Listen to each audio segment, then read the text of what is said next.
You are now listening to Mr. Z Black Effect.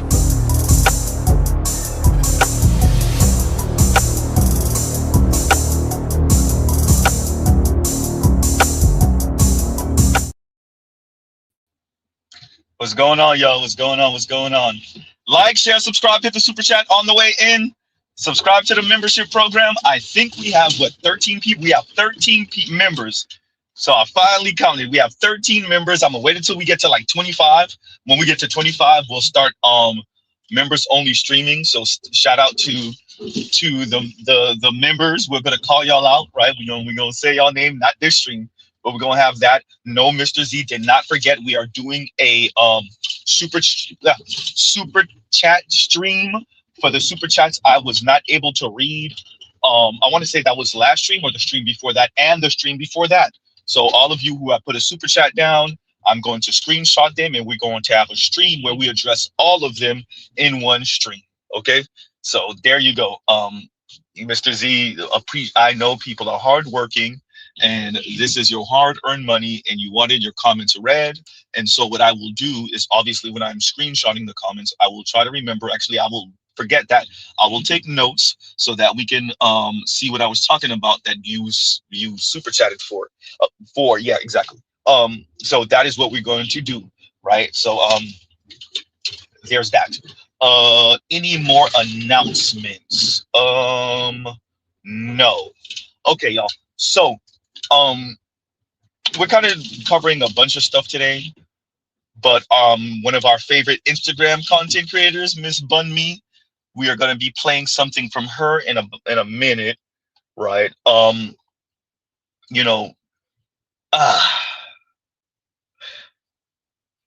There's a lot of crazy going on, and I was stuck between whether I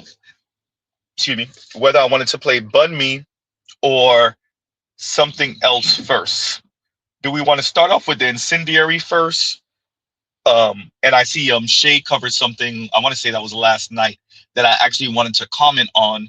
And I was kind of stuck on which one of these things do I want to address. Oh yeah, by the way, this is a regular streams. Do not put in the comments. You will get sniped, right? Don't put in the comments. Don't put in the comments. So I guess we will be covering Bun Me first, and let's get underway. Can you hand me your can? Why? Thank you. No, just hand it here. Now hand it to Jen. Now Jen, hand the can back to her. And hand it to me one more time. And I'm gonna hand it to you. Now take a sip. It tastes the same. Wait, take a sip. Okay, wait, listen. The contents and the inside taste the same. Now what if I stick my finger in it? And have it, but wait, pause. Yeah, what if I stick my finger in it, have Angelito, our producer, stick his finger in it, have Jen stick her finger in it? Do you think it'll taste the same? Would you want to drink it? No. That is the difference between when a man cheats and when a woman cheats. See, you can wipe the can off. But if I stuck my... We could go back and forth all day with these comparisons, but the truth of the matter is they're stupid and immature. However, for the sake of entertainment, I want to talk about why this particular comparison is always dumb as fuck. For one, you're comparing the vagina to the liquid in the cup instead of the cup itself. We're not the continents inside of a container. We are the container itself. So I'm the cup. You're the liquid inside the cup. Actually, you have a cup, right? Because you need somewhere to hold your liquid. Both have cups. But you're saying what's in your cup is inherently dirty and evil. You're saying if I take from what's in your cup, now my cup is dirty and ruined. So if a woman takes from what's inside a man's cup and it automatically makes her dirty and worthless, what does that say about what's in a man's cup? What does that say about men's self-worth? They hate themselves. They hate themselves. They hate their cup. They hate you for not having a cup that's filled with whatever evil and self-hate that theirs is filled with. Spread their evil and self-hate to other cups. So you want to get rid of all of your evil and self-hate and put it into me. But here's the thing though, I don't have to keep what's in your cup. And even better, I fill my own cup. Right? I don't need you to fill my cup. I fill my own cup. In fact, my cup overflows. So not only do I not have the evil that you tried to dump into my cup is now full. But guess what that means? Yours is still empty. And that's why you hate women. My cup was always full. There was never nothing in your cup. You've always needed me to fill your cup. And when I give to you, I can still fill my own cup. Because that thing between my legs that you always trying to police is a portal. At least that's what you think. Which is why you always worried about what's in my cup instead of trying to figure out how to fill your fucking own.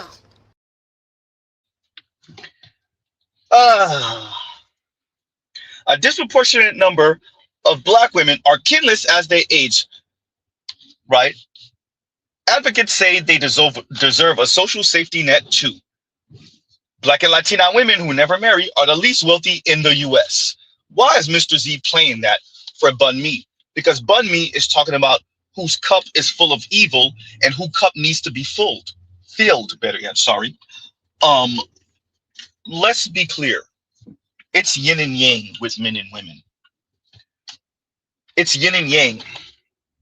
Mr. Z is not about playing stoic or playing who need who more, although it is very obvious.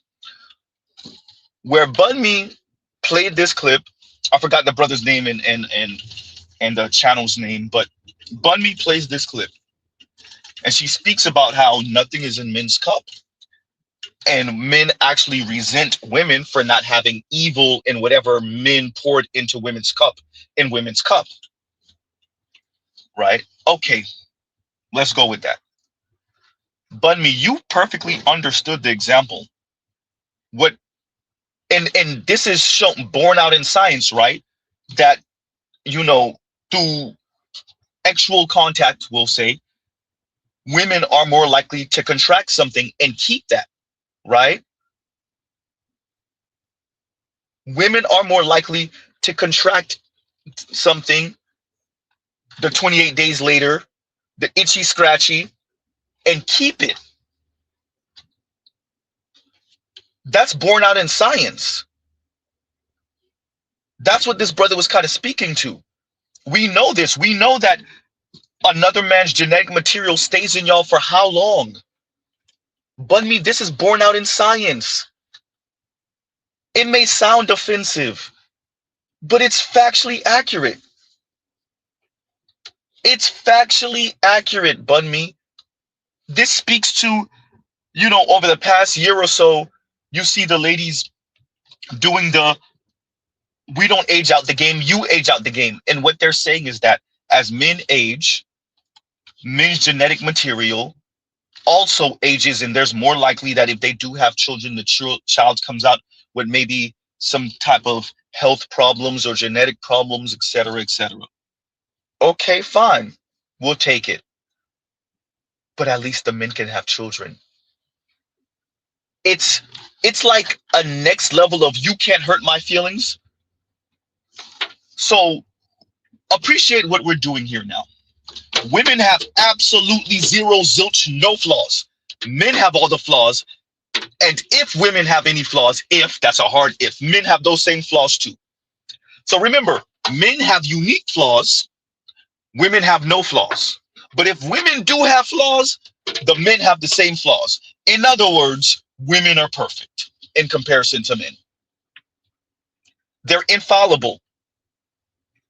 There is nothing that adversely affects women that doesn't adversely affects men the same or worse. Although there are things that adversely affect men that do not affect women. Really? That's where we're going with it, ladies? That's where we're going with it.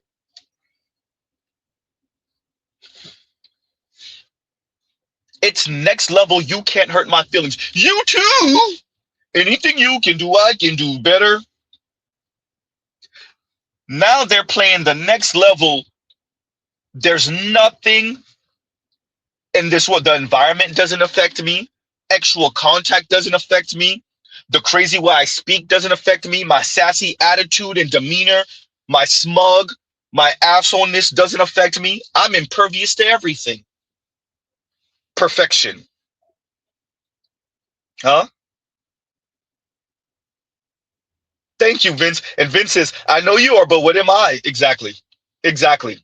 That is where our gender politics have resulted into. That's what it has devolved into. I know you are, but what am I? Wait, so you trying to talk about the wall? You got a wall too. Your wall is worse. Huh? You two gendered politics. Oh boy. Huh? I'm not touching you. I'm not touching you. I'm not touching you. Their finger is like 0.5 millimeter away from your face. I'm not touching you. And as Vince says, I know you are, but what am I? Gender politics. This is where feminism has devolved into. Now, what are we on? Fourth wave, fifth wave feminism, whatever wave. This is what it is now. Grievance gendered politics. Antagonistic gendered politics for the masses of women. Now, the elite women are still getting married while they sell all the other women on love yourself, date yourself, community, friendship with other women, maybe even sexual activity with other women. Huh? I know you are, but what am I? Gendered politics. Oh boy. Huh? Exactly. And Starman says, I'm the rubber, you're the glue. Words bounce off me and stick to you. Women. Say that. And that's all Bunmi, that's all she said in her long-winded way. Mr. Z is one to talk about long-winded, but Bunmi, these are like facts. And you're talking about pouring into cups. You know, I'm glad that we're finally here with this male loneliness epidemic talk where we're actually being honest that what we're really trying to do is shame the men to end up with the women because the women don't overproduce. Huh? I'm glad we're in the place where women themselves, these are not articles coming out. These are not pundits and news segments talking about this. The women themselves, individual women on social media are saying, actually, the women are lonely as hell. Actually, it's a female loneliness epidemic. Actually, I mean, I'm not going to say the men aren't lonely. I'm just saying the women are lonely too. And that does have deleterious effects on this society also. Right? So we could talk about the danger the men pose, but so you're trying to tell me all the single and lonely women are just in community with each other, just harmonizing Bone Thugs and Harmony style with each other? They don't pose a threat to society, right? They're not going to be complete and total menaces to society, right? They're not the mean ass lady at the DMV wasting your time, right? The rude ass lady at the post office wasting your no, absolutely not. Huh? Yeah. So Bunmi, I get it, and I'm thank you for the comment, Starman. I get it, and this continues to happen, and it's going to continue to happen whenever we have a conversation about how things affect or are different for women that may not be flattering. It may not be the best, right? That might be one thing where it affects men differently, or it's not the same. It's a little less. Men can skate a little bit more. Men may not have to consider that in that same way. Whenever we get into that, women will be like, no, I know you are, but what am I? I'm better than you. Look. Yes, even Bunmi. And you could tell with the profanity at the end and the attitude at the end. Look, these ladies attempt to sound objective and stoic, and they hide behind 4 and 5 syllable words and being professional and erudite. And at the end, it really is just gendered griever politics. It's class politics. It's working class, lower middle class, huh? Working poor women coming to terms with they might not ever get married. They might not ever have that very, very long-term relationship. They might not ever have children. And so now they're telling us how much they never wanted that in the first place, or they were tricked into wanting those things, right? They were brainwashed into wanting those things, into desiring those things. Millennia of women wanted this, and they're telling us, well, I don't want it anymore. No, that was because of the men. That's the patriarchy. Yeah, that's it. Now they're telling us there is no biological urge. It's just women who didn't get it telling you I never wanted it anyway. Once again, you can't fire me. I quit feminine politics or gendered politics. This is what feminism has dissolved into. You can't fire me. I quit gendered politics. Yeah, unhinged, Tro. She lost it a little bit at the end. You can't fire me. I quit feminism. Huh? I know you are, but what am I? Feminism. Huh? What Starman said? I'm rubber, you're glue. Words bounce off me and stick to you. Feminism. Huh?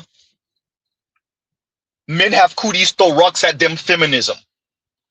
Huh? Girls and women are sugar and spice and everything nice. Feminism. That's what we are now. And that is what is sold to the masses of working class, lower middle class, and working poor people, namely women. And this is just coke talk. While the women are looking up, and Bunmi may not fit exactly into this, I think she's a little bit different than this, but while your everyday woman is looking up to the lifestyle of the women at top, they're not paying attention to that wealth hoarding that's keeping them from living their best lives too. Huh? Yeah. And so what they have is coke talk, and really good coke talk, cocaine coke talk, the gender war. The gender war. They have their sisterhood, huh? And they have the coke talk. Huh? Rest in peace, Kevin Samuels. Single women keeping women single with the gender war talk. That cocaine coke talk. That's what the ladies have. And let's be clear, this goes on well into their 60s. Question for women in their 50s and dating. How's it going for you? It ain't going too well for me, because it seemed like the guys that I've met, they're trying to get something out their system, or they want you to prove something to them. We in our 50s, what you trying to do? Why are you playing games? I don't have time for that. At this point in my life, I am basically going to make a decision that, you know what, it's more than likely that I'm going to take my maiden name to my grave, because I can do bad by myself. And I mean, it gets lonely. Maybe I should consider a lavender marriage. What I don't know. Mr. Z said his 60s. Mr. Z said 60s. The young lady, young Z, the young lady said 50s. Okay, fine. 50s, not 50. 50s. She said maiden name. She's never been married.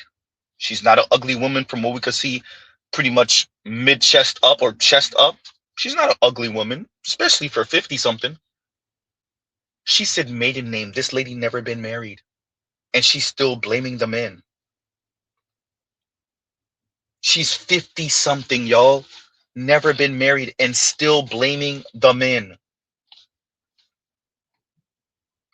Huh? And say that, Earl. And Earl said, the gendered assumption of the past are proving not to be true. Women aren't inherently nurturers or inherently more moral. Say that. And I agree. I agree.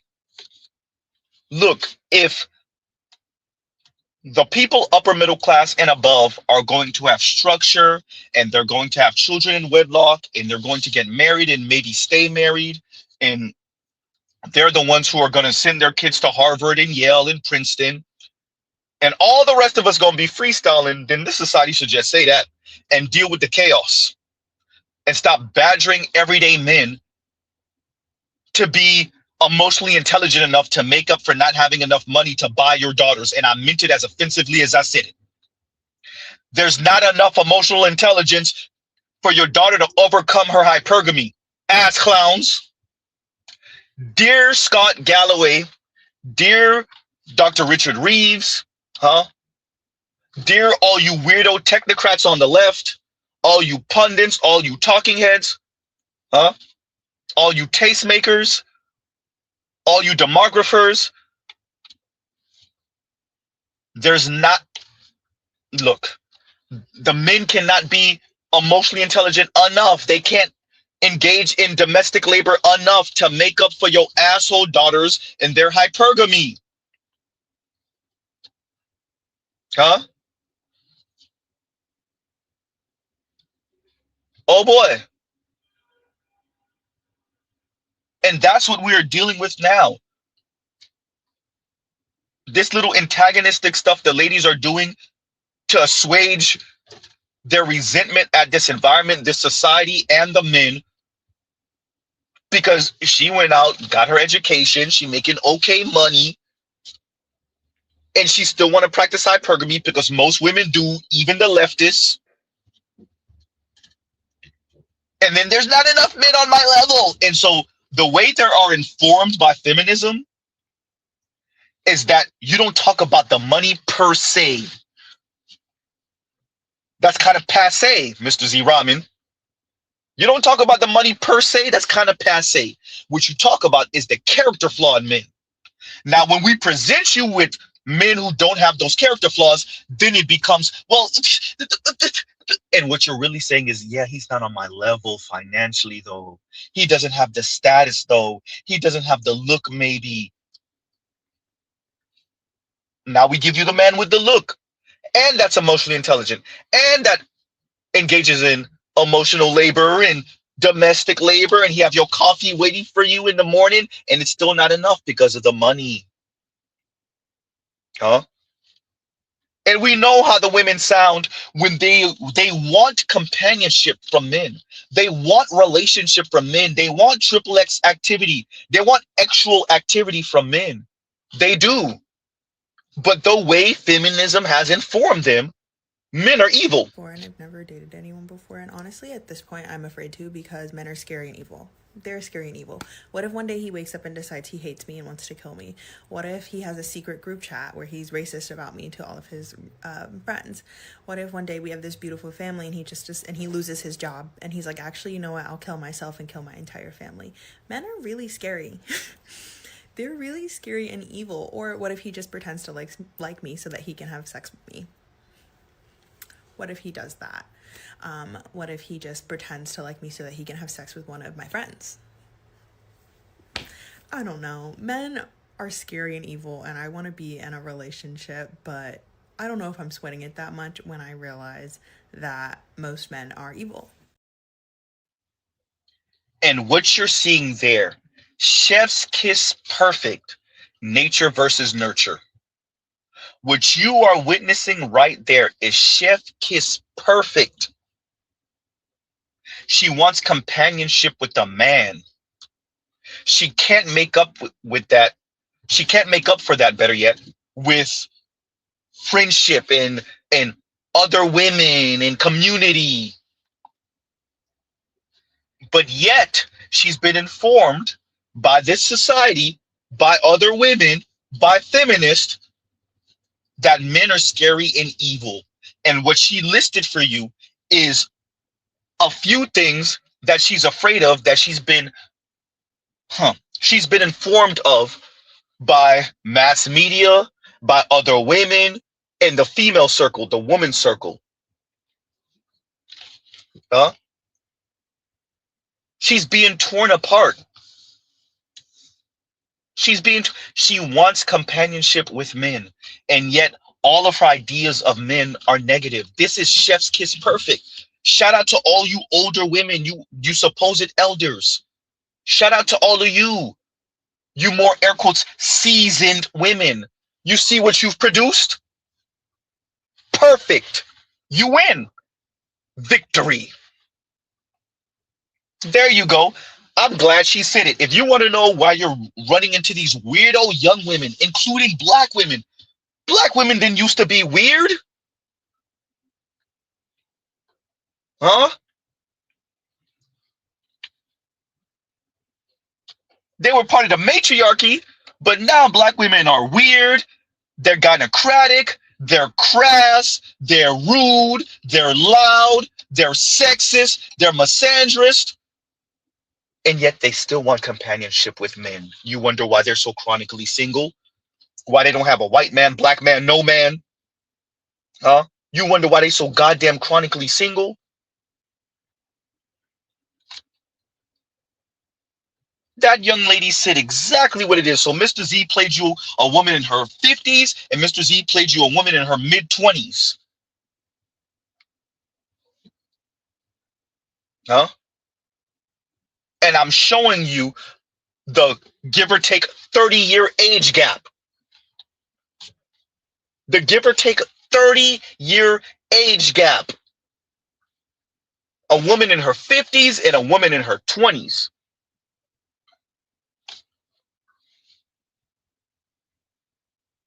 Shout out to feminism. Y'all won. Clap it up for yourselves. So y'all knew the women, y'all could never actually get the women away from men if y'all said it. The radical feminist crap, the mean women crap wasn't gonna work. Y'all couldn't be so overtly political lesbians. So y'all used grievance politics. You took molehills and turned them into mountains in women's heads with their issues with men, especially in the black community. And decades later, here we are. Women who admit that they want relationship with men, and then you let them talk long enough, and then all they could say is men are evil and men are scary and men are evil and men are scary. Huh? And we're here now.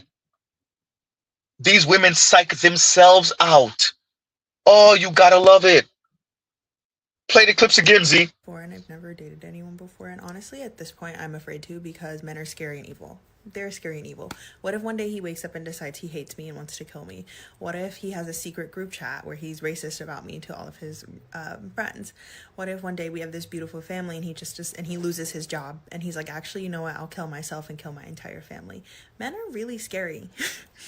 They're really scary and evil. Or what if he just pretends to like me so that he can have sex with me? What if he does that? What if he just pretends to like me so that he can have sex with one of my friends? I don't know. Men are scary and evil, and I want to be in a relationship, but I don't know if I'm sweating it that much when I realize that most men are evil. Most men are evil. That's this young lady at 24 years old. Now we're gonna play the 50-some-odd-year-old. Question for women in their 50s and dating. How's it going for you? It ain't going too well for me, because it seemed like the guys that I've met, they're trying to get something out their system, or they want you to prove something to them. We in our 50s. What you trying to do? Why are you playing games? I don't have time for that. At this point in my life, I am basically going to make a decision that, you know what, it's more than likely that I'm going to take my maiden name to my grave, because I can do bad by myself. And I mean, it gets lonely. Maybe I should consider a lavender marriage. What I don't know. And y'all are right about the young lady and the white men, right? And that's something that women don't act. Black women who have dated white men in specific, or who yearn for relationship validation from white men, they don't actually specify that more often than not. They say men, right? So if they have an issue with black men, they say black men specifically. They will make sure you know that their issues with black men specifically. But if they have an issue with white men not choosing up on them, not glancing their way, not showing them attention, they don't say white men in specific more often than not. They just say men. So when this young lady is speaking about what if he's racist, she's not talking about black men. Madam, you want to know the truth? To a certain form or another, I would argue most non-black people are anti-black. Ooh. And what ends up happening is those of you who attempt to date out, marry out, especially the women, y'all run into that wall, and now you have a decision to make. Huh? Y'all don't want to say it that y'all are desirous of being validated by white men. You want your femininity and your womanhood validated by white men, but you can't say that because feminism has informed you that you're not supposed to look for validation from men. But there is only truly one man in society, especially in America, and that is the white man. So women of color, that includes black women, seek validation from the man, the white man, but they can't say that out loud because that goes against every synapse in their body. Everything in their body tells them, we're not supposed to seek validation from men, except if they're white men. Huh? And so you have these black women who say men, and the assumption is that she's talking about black men. No, she's talking about men, the real man, white men. Huh? And even then, she doesn't want to do anything for the express pleasure of white men. She does not want to submit to the white male gaze, even though she cares about the white male gaze. Gaze, everyone. Huh? Say that. And the Arena Revised says, flat maleness to launder mask her swirler desires. Say that. Huh? Her interracial fantasies.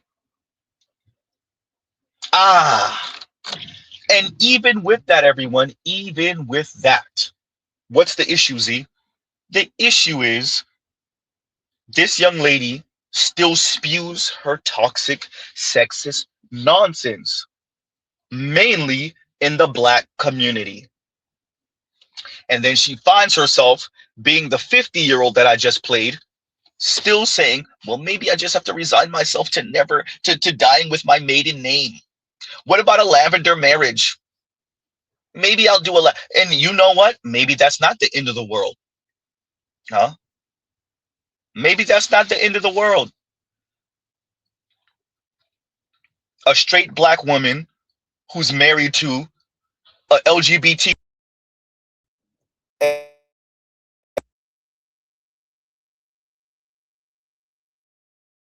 Give me apologies, y'all give me a second. And we're back.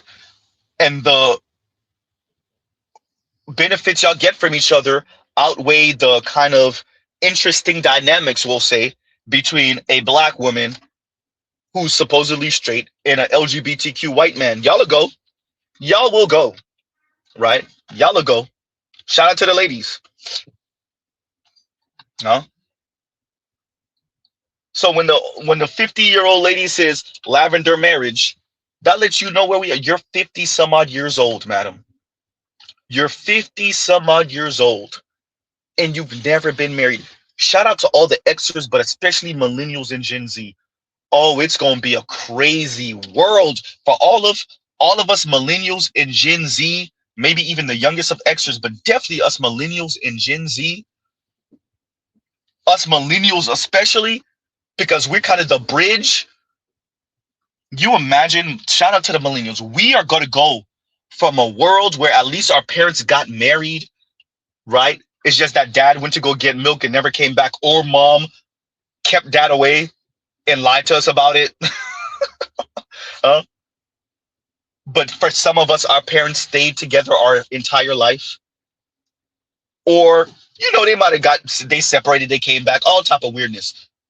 We're going to go from that world to a world where maybe not all, but a significant amount of us never had children and definitely never got married.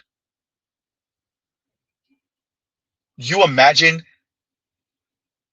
Gen Z would have spent their entire life hopping from situation to situation, the situationship era for Gen Z and maybe Alpha. Because if Gen Z is situationship out, you imagine what Alpha coming up behind them is going to be in the next 10 years, 15 years, 20 years.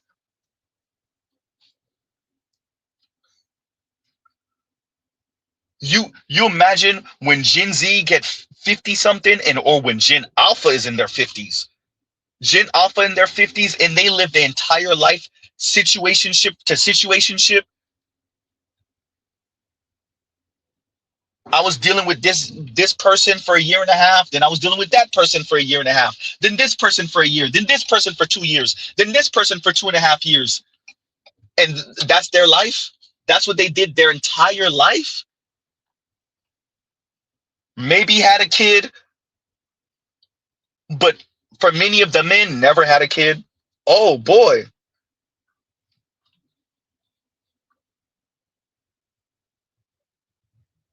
Wow. Because this 50-year-old lady is describing that. Question for women in their 50s and dating. How's it going for you? It ain't going too well for me because it seemed like the guys that I've met, they're trying to get something out their system, or they want you to prove something to them. We in our 50s. What you trying to do? Why are you playing games? I don't have time for that. At this point in my life, I am basically going to make a decision that, you know what, it's more than likely that I'm going to take my maiden name to my grave, because I can do bad by myself. And I mean, it gets lonely. Maybe I should consider a lavender marriage. What I don't know. Yeah. Okay, my apologies, y'all. It started playing over. Okay. All right, we're back. But remember, everyone, she's not the only 50 some odd year old talking like this. Shout out to Claudia Jordan. Do you think that when you're ready to settle down, that there's always going to be a lot of supply on the shelves? And it's not. Like at this age, a lot of the good guys are married or taken because they're good guys. And I was having a conversation with a girlfriend of mine the other day, and I'm like, well, your best bet now is maybe someone that a good man that maybe is coming out of a marriage, getting a divorce. So, you know, I think in our youth, and I would like people to know this when they're younger, we think, oh, there's always going to be an endless supply. I can wait till tomorrow. Don't put off your happiness waiting. You know, if you find that good person, like a lot of times we wait, well, it's not the right time. It's not going to be like the right time. I would say go for it more. I wish I would have told someone told me just go for it. I probably have overlooked a good candidate before. Chasing your career isn't wrong. That's sad. Claudia Jordan, that's sad. And remember, y'all, these are Xers. These are Generation X. We didn't even start talking about millennials and Gen Z. If Generation X is out here, one kid, no kids, never been married, or was married for a blink of an eye. Yeah, I was married for all of a year, all of 9 months, all of a year and a half, maybe.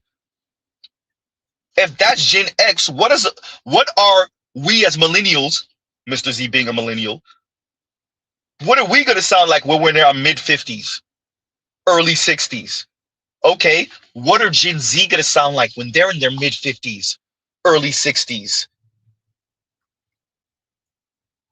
What type of world? So we get the iPhone, but we don't get married and have children. Wait, what? What type of trade-offs? Shout out to modernity. Huh? So we get the iPhone and we get high-speed internet, but we don't get children? I don't like this. I don't like this at all. I'm gonna have to get that clip from Belly. I don't like that ish. Huh? So that's the trade-off.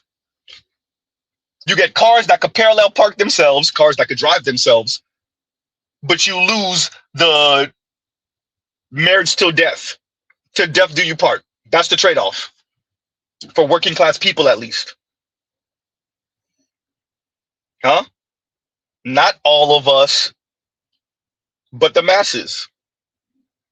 That's the trade-off. Huh? high-speed internet, cheap flights to around the world, relatively cheap flights. But the trade-off is your familial connection, your own family, your own children, your own woman for the men, because let's be clear, it's the men that pay the freight. They're the ones that pay, financially at least. And energetically, that's why we pass away before women do. Huh? Oh boy. Trell, this one, I don't know, Trell. I don't know if you've been listening to Gen Z women. And Trell says, I've always said Gen X women are the worst. Well, Trell, I don't know, because Gen Z women are off the chain. They coming out the gate rude as hell, smug as hell. They're not even blaming it on past experiences or toxic men per se. They're coming out the gate 18, 17, 19, smug, rude, condescending, antagonistic, smug, mean. They're coming out the gate. They walking off a high school campus in the college like that. Really, they walking out of middle school like that. Huh? One can argue they walking out of elementary school like that, but I ain't going to indict little girls. But they definitely walking out of high school like that, out the gate. And unlike Xers and Boomers, and even the oldest of millennial, but even that wasn't true for them, they're not even blaming it on a heartbreak or a man did them so bad. They're just patriarchy, just bloom, the patriarchy. And so, and what that does, unless for any Gen Z young men listening in or young millennials, what the ladies are doing when they say the patriarchy in a blanket statement is what they're saying is the patriarchy warrants me or encourages me to push back on it with me being smug and asshole and mean and condescending and rude and sassy, right? So I protect myself, I shield myself, I insulate myself from the negativity and the violence of the patriarchy with my smug and my sass and my asshole and my mean, especially to men, and my antagonism, especially to men. Because too many of y'all think that we owe y'all something, and too many of y'all are sexist and misogynistic, and if you're black, colorist, futurist, texturist, what's the word I'm looking for? Misogynoirist, etc., etc. Yeah. Yeah.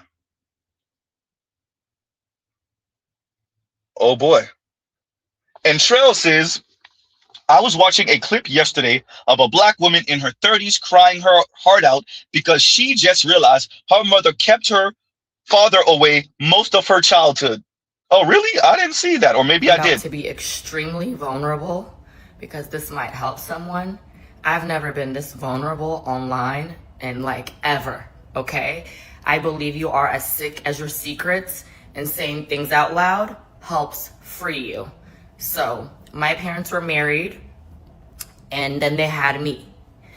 I guess their marriage was difficult, so they later got divorced. I don't know why, I don't know the details.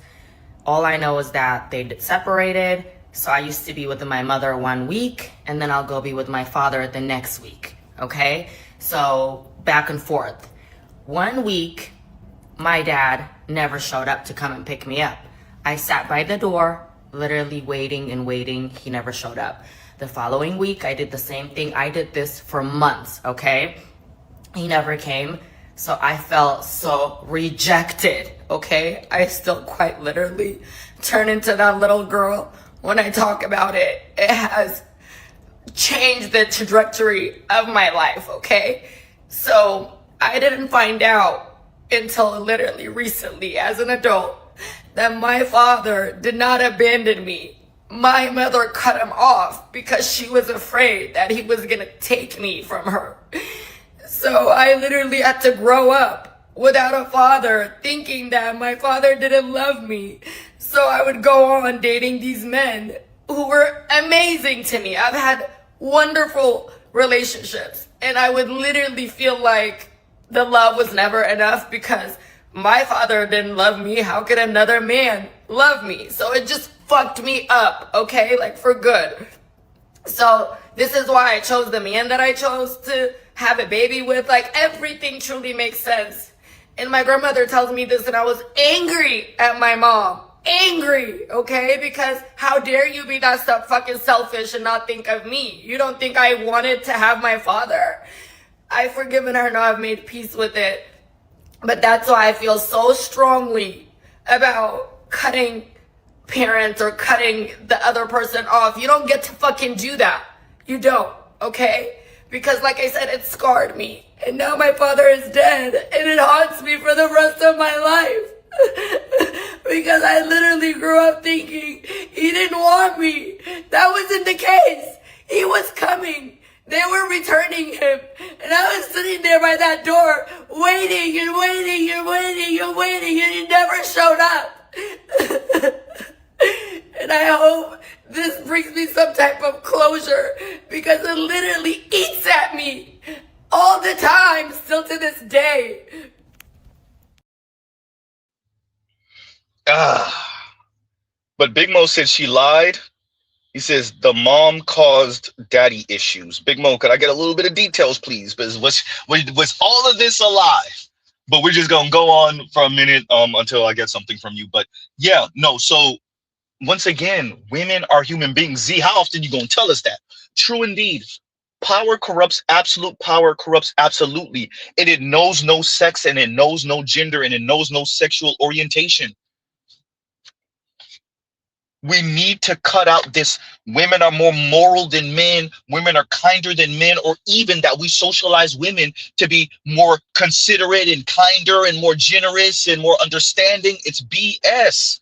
And women have been showing you that, especially over the past 5 or so decades, as they've climbed up the ladder, as they become more independent and more autonomous and have their liberation from men, and you see women as human beings.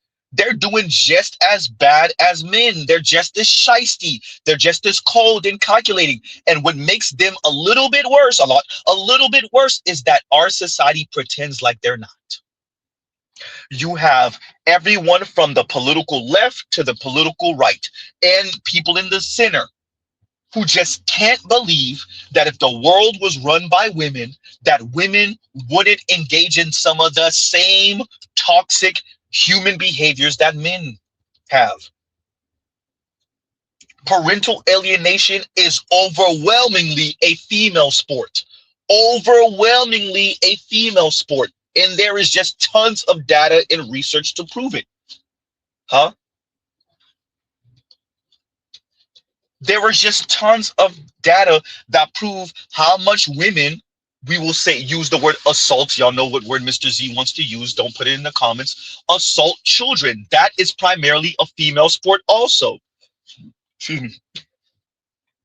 Right? We have to be honest about female bullies. How women engage in character assassination of everyone, of other women, of men, of children. Fundamentally, what we have in our society are words and shaming tactics to make men play a particular role. What we don't have are pro-social shaming tactics, because Mr. Z is not against shame. Words and terms to have women play their role and be pro-social. Huh? That is the issue here. And what you are going to continue to see are women who engage in antisocial behavior, and the Christian right not being able to come to terms with it, because it flies in the face of all of their ideal of women are supposed to be nurtured and taken care of like this, and it's a man's job to protect and provide, and the reason why she's acting like that is because you're not protecting and providing, or simply she's just an evil woman. She has the spirit of Lilith on her. And what you're going to see is the left struggle with it, because the left is convinced that the only reason why women are acting the way they are is because of the patriarchy. The beauty of the Black manosphere is that we speak about these things, and Mr. Z can speak about these things like there is not something inherently wrong and genetically wrong with women. No, it is the way we have socialized women. It's that we allow for women to have one foot in patriarchy and one foot in feminism. Huh? Patriarchy by feminist specifications, as Mr. Z says. And that causes all type of issues because women still want to be special. But we as a society have been fighting for women to be equal. You can't have both simultaneously. Huh? What is causing is women to sound absolutely schizophrenic and insane. I've never dated anyone before, and honestly, at this point, I'm afraid to because men are scary and evil. They're scary and evil. What if one day he wakes up and decides he hates me and wants to kill me? What if he has a secret group chat where he's racist about me to all of his friends? What if one day we have this beautiful family and he loses his job and he's like, actually, you know what? I'll kill myself and kill my entire family. Men are really scary. They're really scary and evil. Or what if he just pretends to like me so that he can have sex with me? What if he does that? What if he just pretends to like me so that he can have sex with one of my friends? I don't know. Men are scary and evil, and I want to be in a relationship, but I don't know if I'm sweating it that much when I realize that most men are evil. I don't know if I'm sweating it that much when I realize that most men are evil. And that's feminism. That's the cope talk. I'm glad she said it because that lets you know that trigger that flips like, no, girl, you okay? And that's her. Yes, I'm okay. I'm okay. Louis, if you're listening in, could we have like a woman whispering in another woman's ear, causing her to be like some type of feminist or some type of anti-black man or some type of decenter men when she really talking about decenter black men in specific? Right? Or a bunch of black women programming another black woman to be a feminist? Huh? Because listen to her. You saw the trick. She wants a man, y'all. She wants male companionship on a romantic level. But she's been socialized that everything about men, black men, is horrible. She's literally looking for a white knight, the white man. Huh? She is literally looking for the white knight. And y'all gives you a second, y'all talk amongst yourselves.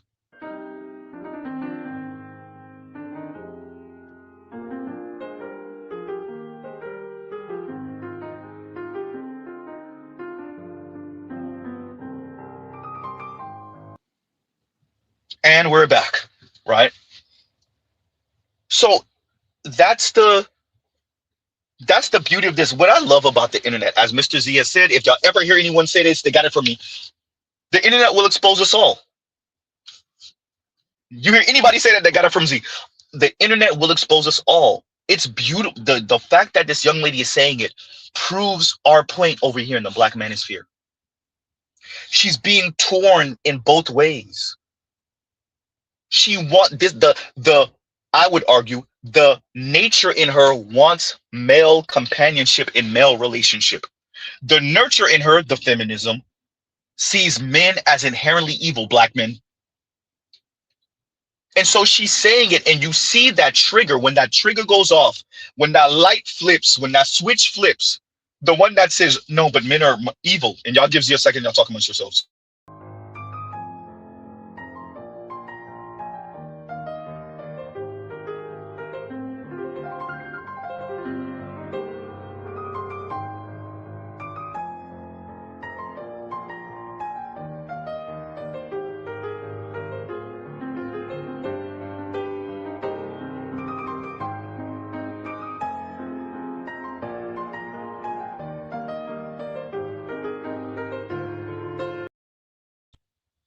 And we're back. But yeah, no, this is sad, everyone. This is truly sad. The sister circle, feminist, right? Her quote unquote community, the network, whatever you want to call it, her friends, Her female co-workers, female cousins, maybe a LGBTQ black man here and there, or LGBTQ white man or Latino. It's how she got here.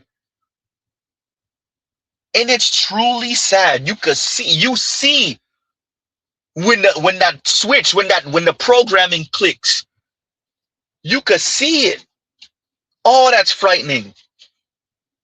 Fatality.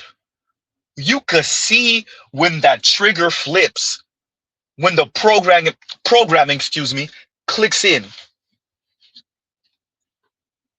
And she has video after video after video on TikTok talking about her loneliness.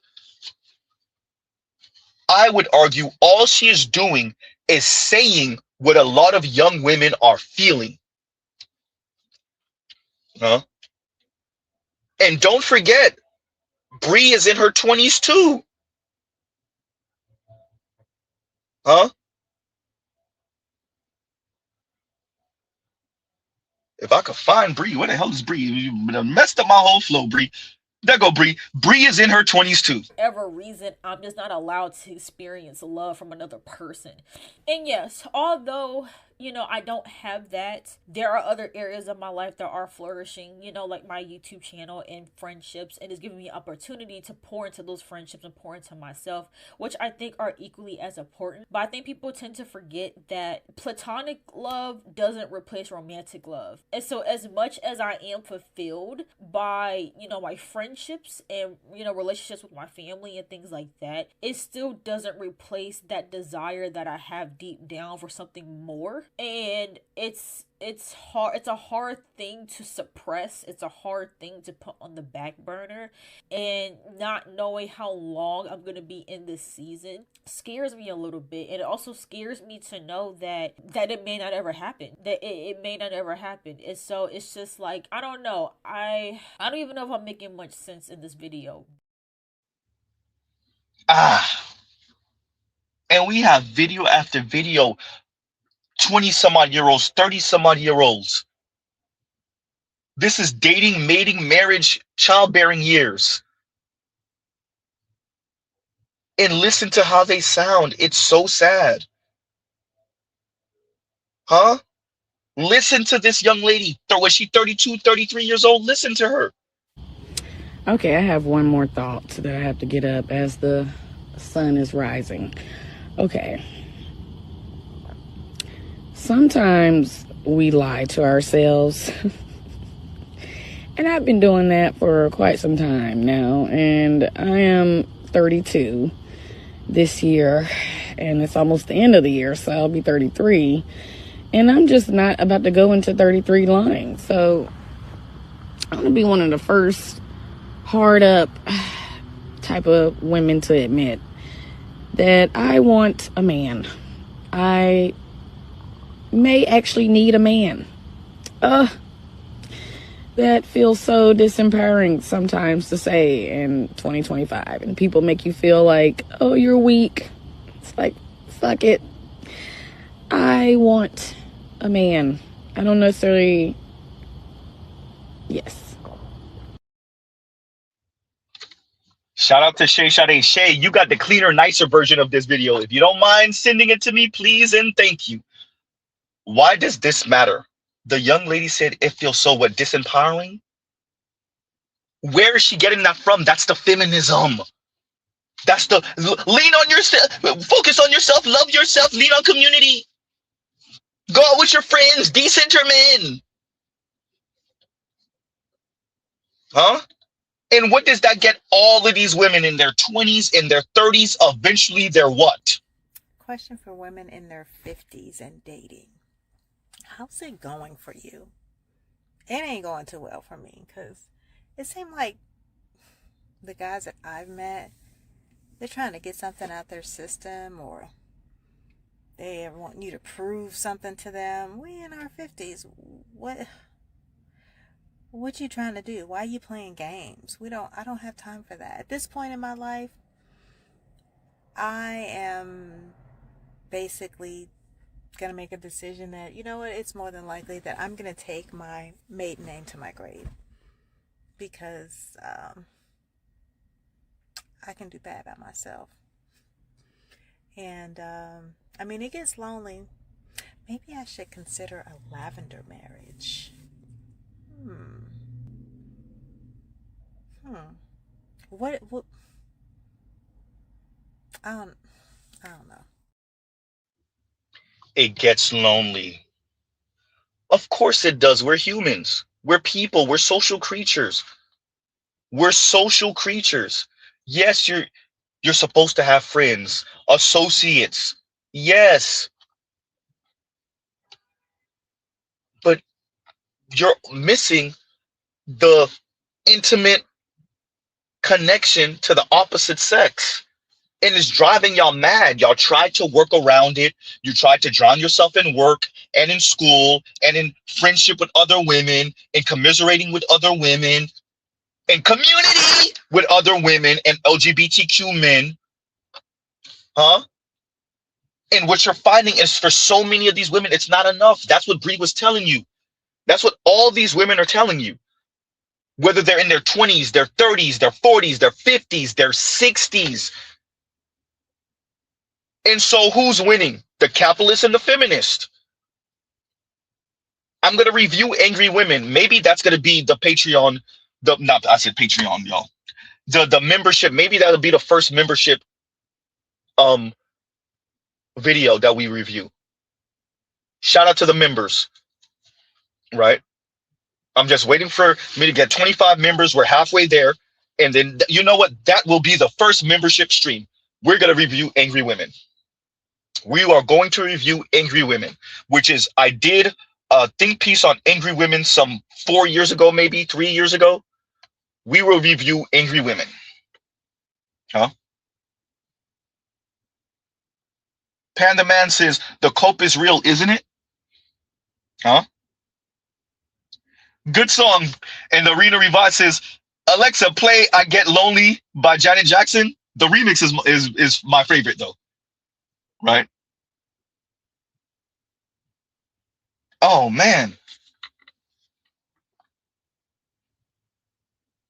And Vince is using accomplishments and ambition to replace intimate partnership and families is crazy. But this is what they were told from the capitalist side and from the feminist side. Accomplishments and ambition, that's more right-leaning. To replace intimate partnership, that's more left. It's a toxic, ugly mix. It's a toxic, ugly mix. And maybe the second, and I'm going to try to get in contact with Green Gorilla, maybe the second stream we do is reviewing Dr. Green Gorilla's think piece from a few years ago, maybe three and some odd years ago at this point, where he spoke on capitalism or at least late stage capitalism, neoliberal capitalism, and feminism, and what that's going to engender, what that's going to bring. And we're living it now. Right? We are living it now. But we know when the women say decenter men, it's a bunch of cope, and even other women are saying it. So apparently I'm hearing that 1,000 single women showed up to a church singles event. And only like 20, 30 men showed up. See, I tried to let y'all slide on roasting y'all when I saw you bitches was going on that Pop the Balloon show. I tried to let you slide, but see, this is when I got something to say. Bitch, y'all full of cap. Y'all full of shit. All the shit that y'all get on here talking is for the internet. It's not how you feel in real life. See, in real life, you bitches actually want a man. But you get on the internet and cap for one another because you don't want nobody to know that you want a man. The sisterhood. Pick me. You don't want to be called male-centered. You don't want to be called this. You don't want to be called that. And that's why you bitches lose. You fail every time you try to cap for the internet. See me, bitch? Oh, I want a man. Any bitch know me or tell you Nay has always wanted a man. Male center bitch, you call me whatever you want to call me. Because one thing about my man, he paying all my motherfucking bills, baby. All of them. Not some, not a couple, all of them. So bitch, you damn skippy, I'm male centered, and I'm gonna stay male centered. Because one thing about you, fishy pussy smelling bitches, y'all ain't gonna fucking pay my bills. So what the fuck I look like worried about what y'all think? Please. And if you get in my comments talking shit, I'm gonna block you with my male-centered ass. You damn skippy. Now, this young lady is winning, but Mr. Z would slow up, because this is the one issue here. Even though we might agree with her on a lot, at least here in this video, madam, but you still leaning a little bit too much on the capitalist money side. Because the women that are listening to you are like, yeah, he pay all your bills, of course. Okay, yeah, girl. Yeah, take it for everything he got. Yeah, girl, he paid all your bills. Of course you're going to be with him. Right? Now, they may not say that out loud, but they definitely going to say it. And definitely think it. Yeah, girl, he paid all your bills. Yeah, girl. I get it. Huh? Now, if a man is a walking wallet, then yeah, you know what? Yeah, I'll put my feminism to the side. Huh? What the white girl said again? In honor of me graduating college this week, I was like, you know what? We're going to rip the Band-Aid off. We're going to check our student loan debt. And I, kind of at a ballpark range, like I knew how much I owed, not down to like the exact dollar amount. I'm the type of person who gets nervous to check their bank account after a weekend out. So I took a look. I took a hard gander at exactly how much money I owe. I'm going to die with it. Like I can confidently say there wasn't even like a panic. It was just like my heart sank to my I'm going to die with it. Like I don't know any way I'm going to be able to pay that off, other than selling my organs on the black market. This is why I don't understand why people shit on sugar babies, because like I could get this all paid off tomorrow. Maybe not tomorrow, but you know what I mean, like within the year. If I just found a rich man and everyone's like, patriarchy, don't work for them. Ask not what you can do for the patriarchy, but what the patriarchy can do for you. If it benefits me, then maybe it's not the patriarchy, maybe it's just a helping hand. If it benefits me, maybe it's not the patriarchy, maybe it's a helping hand. Ask not what you can do for the patriarchy, but what the patriarchy can do for you. Madam, I appreciate your message. I'm not talking to the white woman right now. I'm talking to the black young lady I played earlier that said her man pay all her bills. I appreciate your message. But it kind of bordering this young lady. It's still a bit exploitative. It's still a bit, right? Okay. Can't tell you why you should be with a man or that you should be with a man, but the feminists are definitely, the decenter men, women are definitely like, yeah, okay, if you're paying all your bills, then yeah. The inherent evil of men, at least he paying you to be around him. Oops. Huh? He's making up for the inherent dumb, stupid of men, sexist of men, lacking emotionally intelligence of men, not engaging in domestic labor of men. He's making up for that with whatever few dollars he's giving you. Huh? Yeah, we kind of get it, girl, but you still should decenter men. Okay, now with everything else she said, I agree. Huh? Like, share, subscribe, hit the super chat. I agree. We know that the ladies, they're coping. They're getting in their little powwows, their little sister circles, and they're talking each other out of commiserating with men, out of intimate relationship with men. Right? That does not mean that she might not engage in sexual activity with a man. Right? Get that itch scratched. But everything outside of that, absolutely not. And so we end up here. We end up here. And there's always a steady drumbeat of drivel and of cope talk for the ladies to get them through another day. And the internet and social media has made that worse. It's not like it wasn't happening or these conversations weren't happening in some woman's living room or at the hair salon or at the nail salon or at work, right? It's not like this wasn't happening in those spaces anyway. But now with social media and the internet, there is this steady drumbeat, this steady drip, drip, drip of this conversation. Exhibit Can A. you hand me your can? Why? Thank you. No, just hand it here. Now hand it to Jen. Now Jen, hand the can back to her. And hand it to me one more time. And I'm gonna hand it to you. Now take a sip. It tastes the same. Wait, take a sip. Okay, wait, listen. The contents and the inside taste the same. Now, what if I stick my finger in it and have? But wait, pause. Yeah, what if I stick my finger in it? Have Angelito, our producer, stick his finger in it. Have Jen stick her finger in it. Do you think it'll taste the same? Would you want to drink it? No. That is the difference between when a man cheats and when a woman cheats. See, you can wipe the can off, but if I stuck my We could go back and forth all day with these comparisons, but the truth of the matter is they're stupid and immature. However, for the sake of entertainment, I want to talk about why this particular comparison is always dumb as fuck. For one, you're comparing the vagina to the liquid in the cup instead of the cup itself. We're not the continents inside of container. We are the container itself. So I'm the cup. You're the liquid inside the cup. Actually, you have a cup, right? Because you need somewhere to hold your liquid. Both have cups. But you're saying what's in your cup is inherently dirty and evil. You're saying if I take from what's in your cup, now my cup is dirty and ruined. So if a woman takes from what's inside a man's cup and it automatically makes her dirty and worthless, what does that say about what's in a man's cup? What does that say about men's self-worth? They hate themselves. They hate themselves. They hate their cup. They hate you for not having a cup that's filled with whatever evil and self-hate that theirs is filled with. Spread their evil and self-hate to other cups. So you want to get rid of all of your evil and self-hate and put it into me. But here's the thing though. I don't have to keep what's in your cup. And even better, I fill my own cup. Right? I don't need you to fill my cup. I fill my own cup. In fact, my cup overflows. So not only do I not have the evil that you tried to dump into my cup is now full. But guess what that means? Yours is still empty. And that's why you hate women. My cup was always full. There was never nothing in your cup.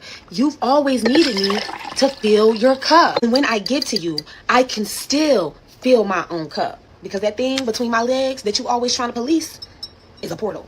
At least that's what you think. Which is why you always worried about what's in my cup instead of trying to figure out how to fill your fucking own.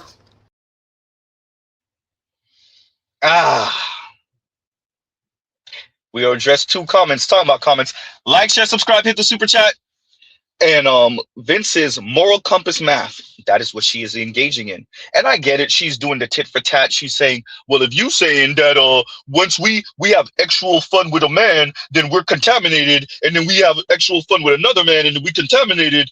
Okay, I get what she's doing. She's doing the tit for tat. She's doing the, you pull out your sword, I pull out my sword, even though technically she doesn't have a sword, maybe, if you get what Mr. Z is saying. But anyway, right? She's doing the, I know you are, but what am I?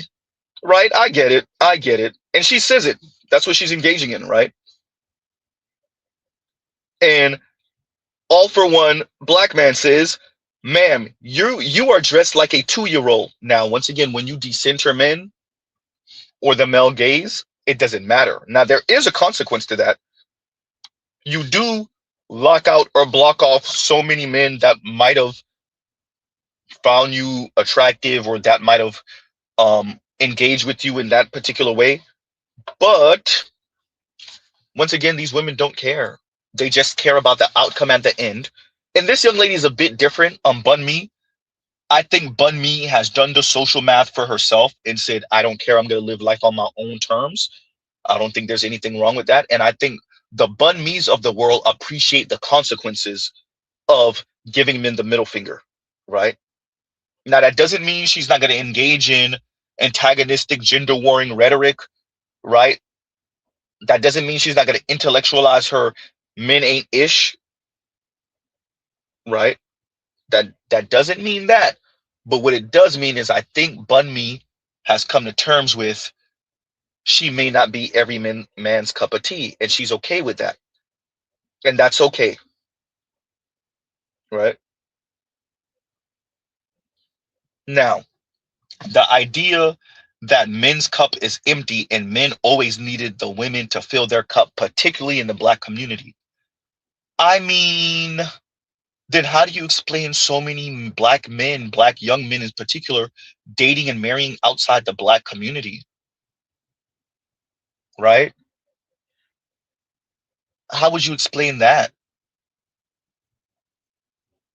And how would you explain that Black and Latina women who never marry are the least wealthy in the US?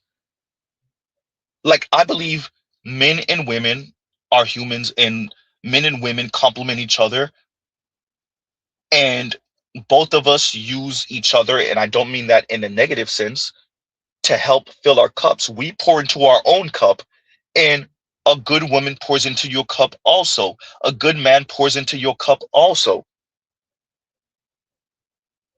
But what you are saying, madam, is that men, Black men at least, need women, Black women, to pour into their cup. But Black women who never marry have the least amount of wealth in America. And then they end up being a disproportionate number of Black women are kinless, and advocates say they deserve a social safety net also. And then, well, the result of that is, because ain't nobody trying to be 60 and broke. I'm gonna keep it a buck. The data in this chart sucks, but there's hope. So the data in this chart suggests that Black women who have a degree but are single at 60 have a net worth of $11,000, which, as we know, that's just not enough to live off of.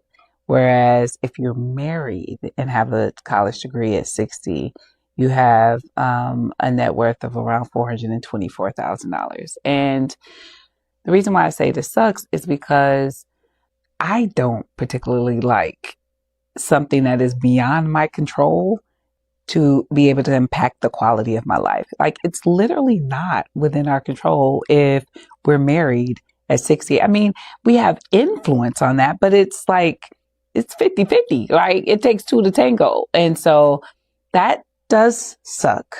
However, the decision to build wealth is within your control. And when you know better, you do better. So I am going to direct your attention to the What the Wealthy Do podcast. We pull the curtain back on the strategies that the wealthy use to build wealth. In just 15-minute episodes, show you how you can apply those same strategies to your own wealth building journey. It's on Spotify, Apple, and YouTube.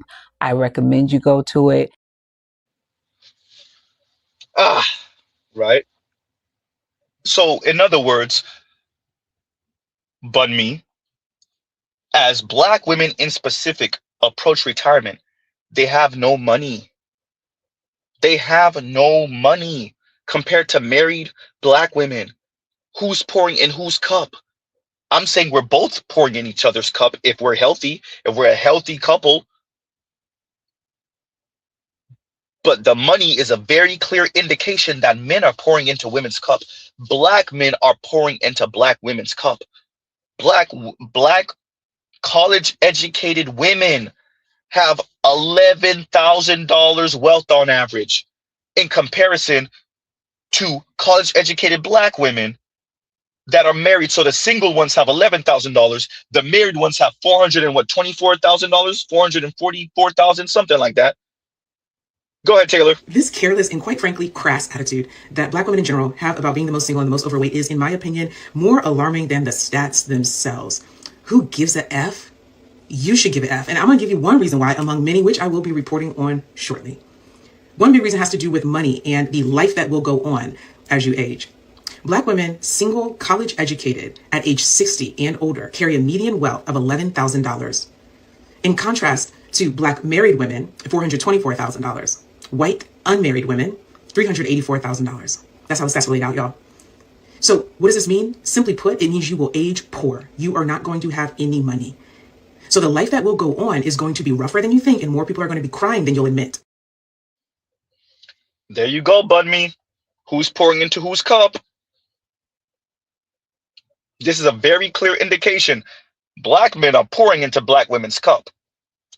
Because the college educated Black women who are not married, $11,000. Ooh. Approaching retirement on top of that. That is ugly. We're not talking about women that are 28 years old who could maybe scramble. We're not even talking about 32 years old. We're not talking about 40 years old. We're talking about approaching retirement. $11,000 compared to $424,000. And you're talking about who's pouring into whose cup.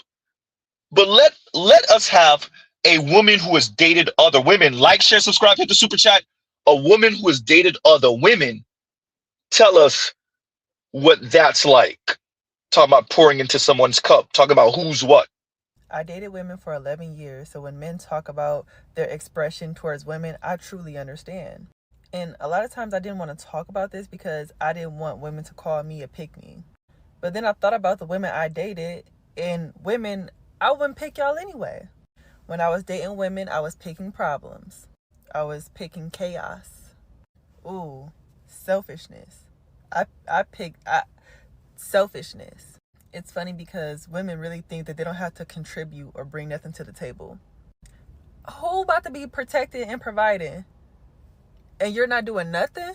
So when men express themselves in regards to women, I truly understand. Don't nobody wants to be with a loser girl. Just because you pretty, that don't mean nothing. Your looks don't mean nothing. Unless you're contributing, helping me build, you don't mean nothing. So I understand where men be coming from. And women, I wouldn't pick y'all either, to be honest. She said she dated women, probably black women, for 11 years. 11. Over a decade. Over a decade. Bun me, who's pouring into whose cup?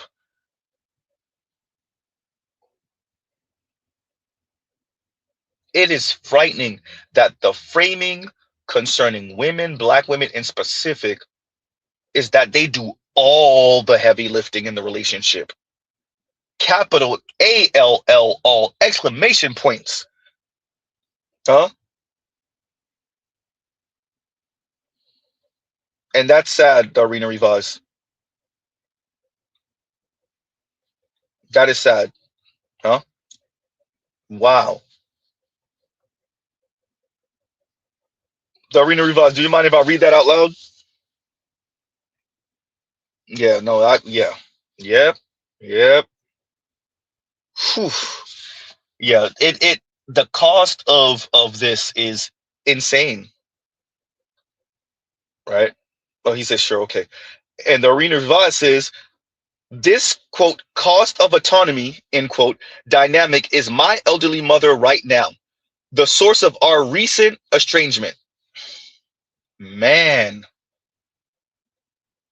and this is what I'm saying. Like, look, there is a cost to this, as I said on my channel over and over and over again.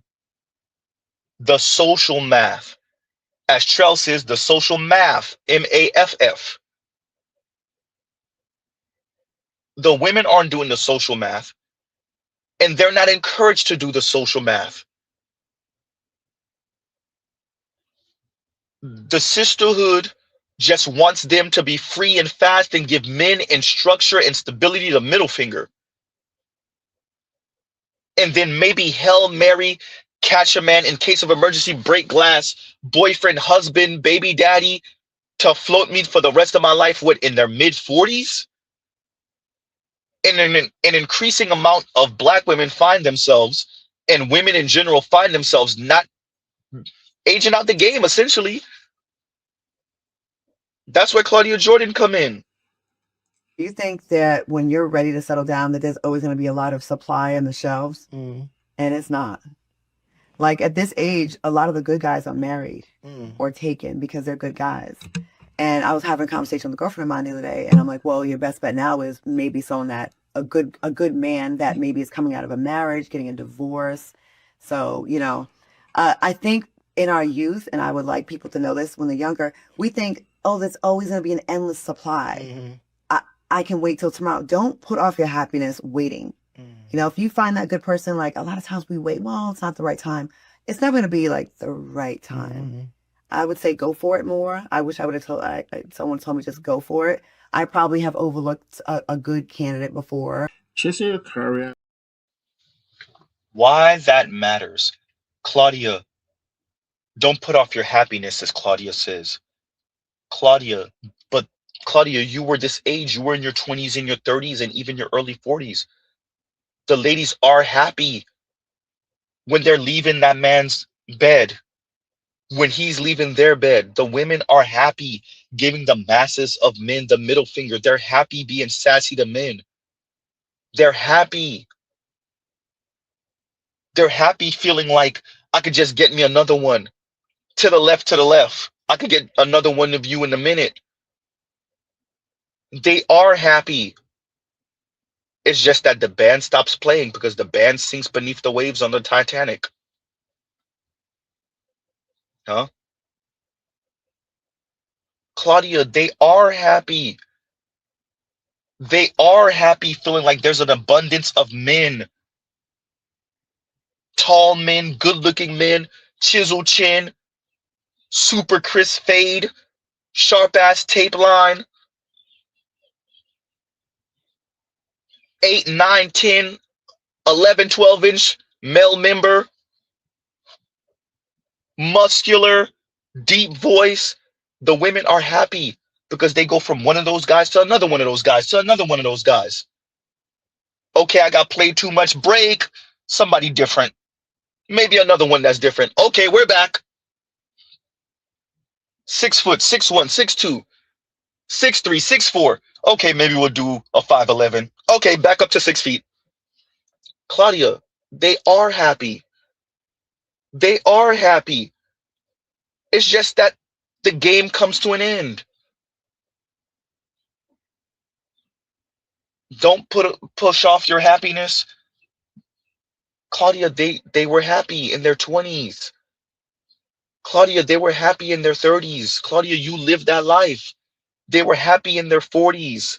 Maybe. It depends on how you age and your network and who you are around. When you feel like the walls are closing in. So for some women, it's when they're like 42, 45. For others like Claudia, it starts happening around 48. Huh? The women are happy. It's funny. It's a point of pride to mock the men when we're in our 20s, when we're in our 30s, maybe even our early 40s. It's a point of pride. All the gusto in the world, all the ego in the world, the women love mocking the men, making fun of the men, throwing the men away. That's what the women are engaging in our young years. Maybe they start feeling a little bit of urgency, a little bit of sense of urgency after the age of 40, maybe after the age of 45, especially when they're black women. Claudia, you literally lived that life. Claudia, how many of your friends are single, maybe never married or married for a blinking of an eye, back when they were 20 something, maybe early 30s? All those Hollywood women, the Yus, the Vivicas, the Lisa Rays, the Tarajis, huh? How many, Claudia? No, the women were happy, Claudia. The women were happy going from this situation with a man to that situation to a man, to this little relationship with a man, back to being single, huh? Commiserating with girlfriends. Claudia, the women were happy. And we're here now. Oh man.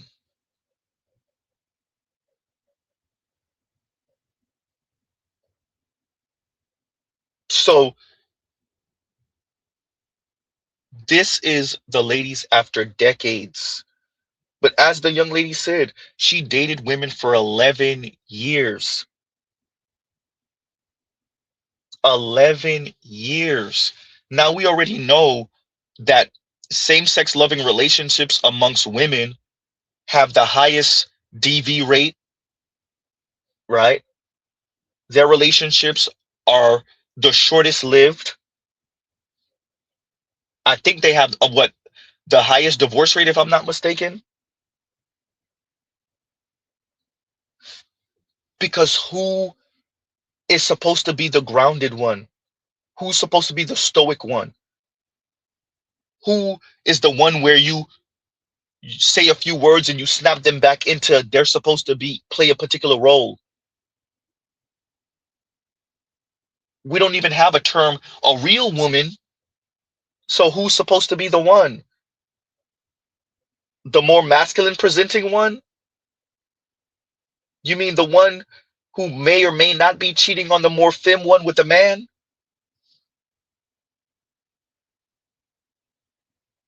Huh? Play it again, Z. I dated women for 11 years, so when men talk about their expression towards women, I truly understand. And a lot of times I didn't want to talk about this because I didn't want women to call me a pick-me. But then I thought about the women I dated, and women, I wouldn't pick y'all anyway. When I was dating women, I was picking problems. I was picking chaos. Ooh, selfishness. I picked selfishness. It's funny because women really think that they don't have to contribute or bring nothing to the table. Who about to be protected and providing? And you're not doing nothing? So when men express themselves in regards to women, I truly understand. Don't nobody wants to be with a loser girl. Just because you're pretty, that don't mean nothing. Your looks don't mean nothing. Unless you're contributing, helping me build, you don't mean nothing. So I understand where men be coming from. And women, I wouldn't pick y'all either, to be honest.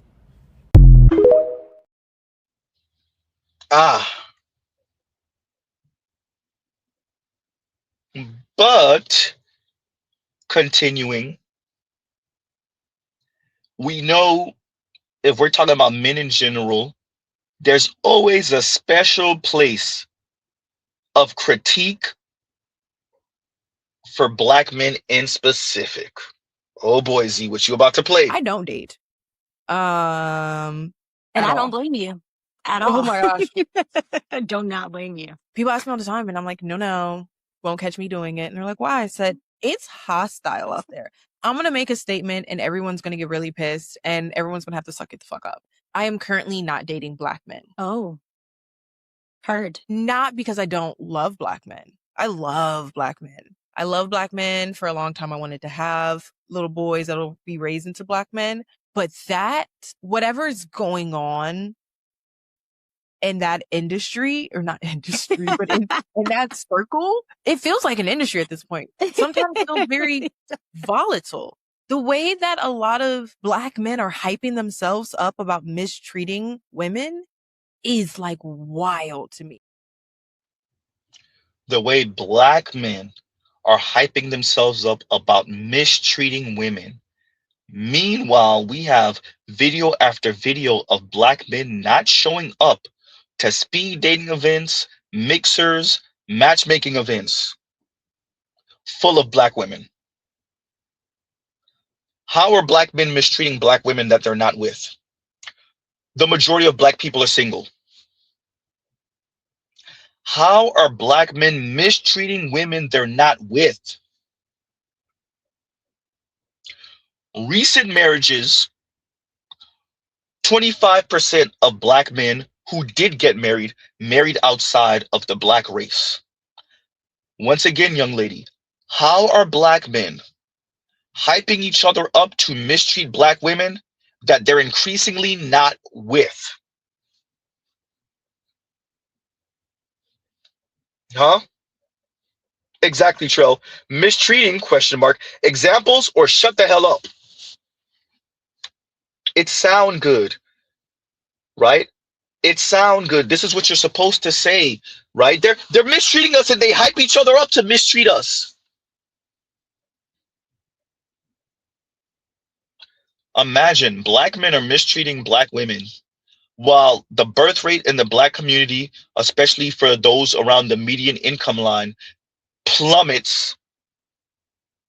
More and more black men who are getting married are marrying outside of the black race. More and more black men who do have the resources are becoming passport bros and leaving the US to go attempt to find a spouse. More and more black men who are dating within America are dating non-black women. are having children with non-black women. So how is it that these same men are hyping each other up to mistreat black women? The same black women that they're increasingly not engaging in with, excuse me, romantically or actually. Huh? Wow.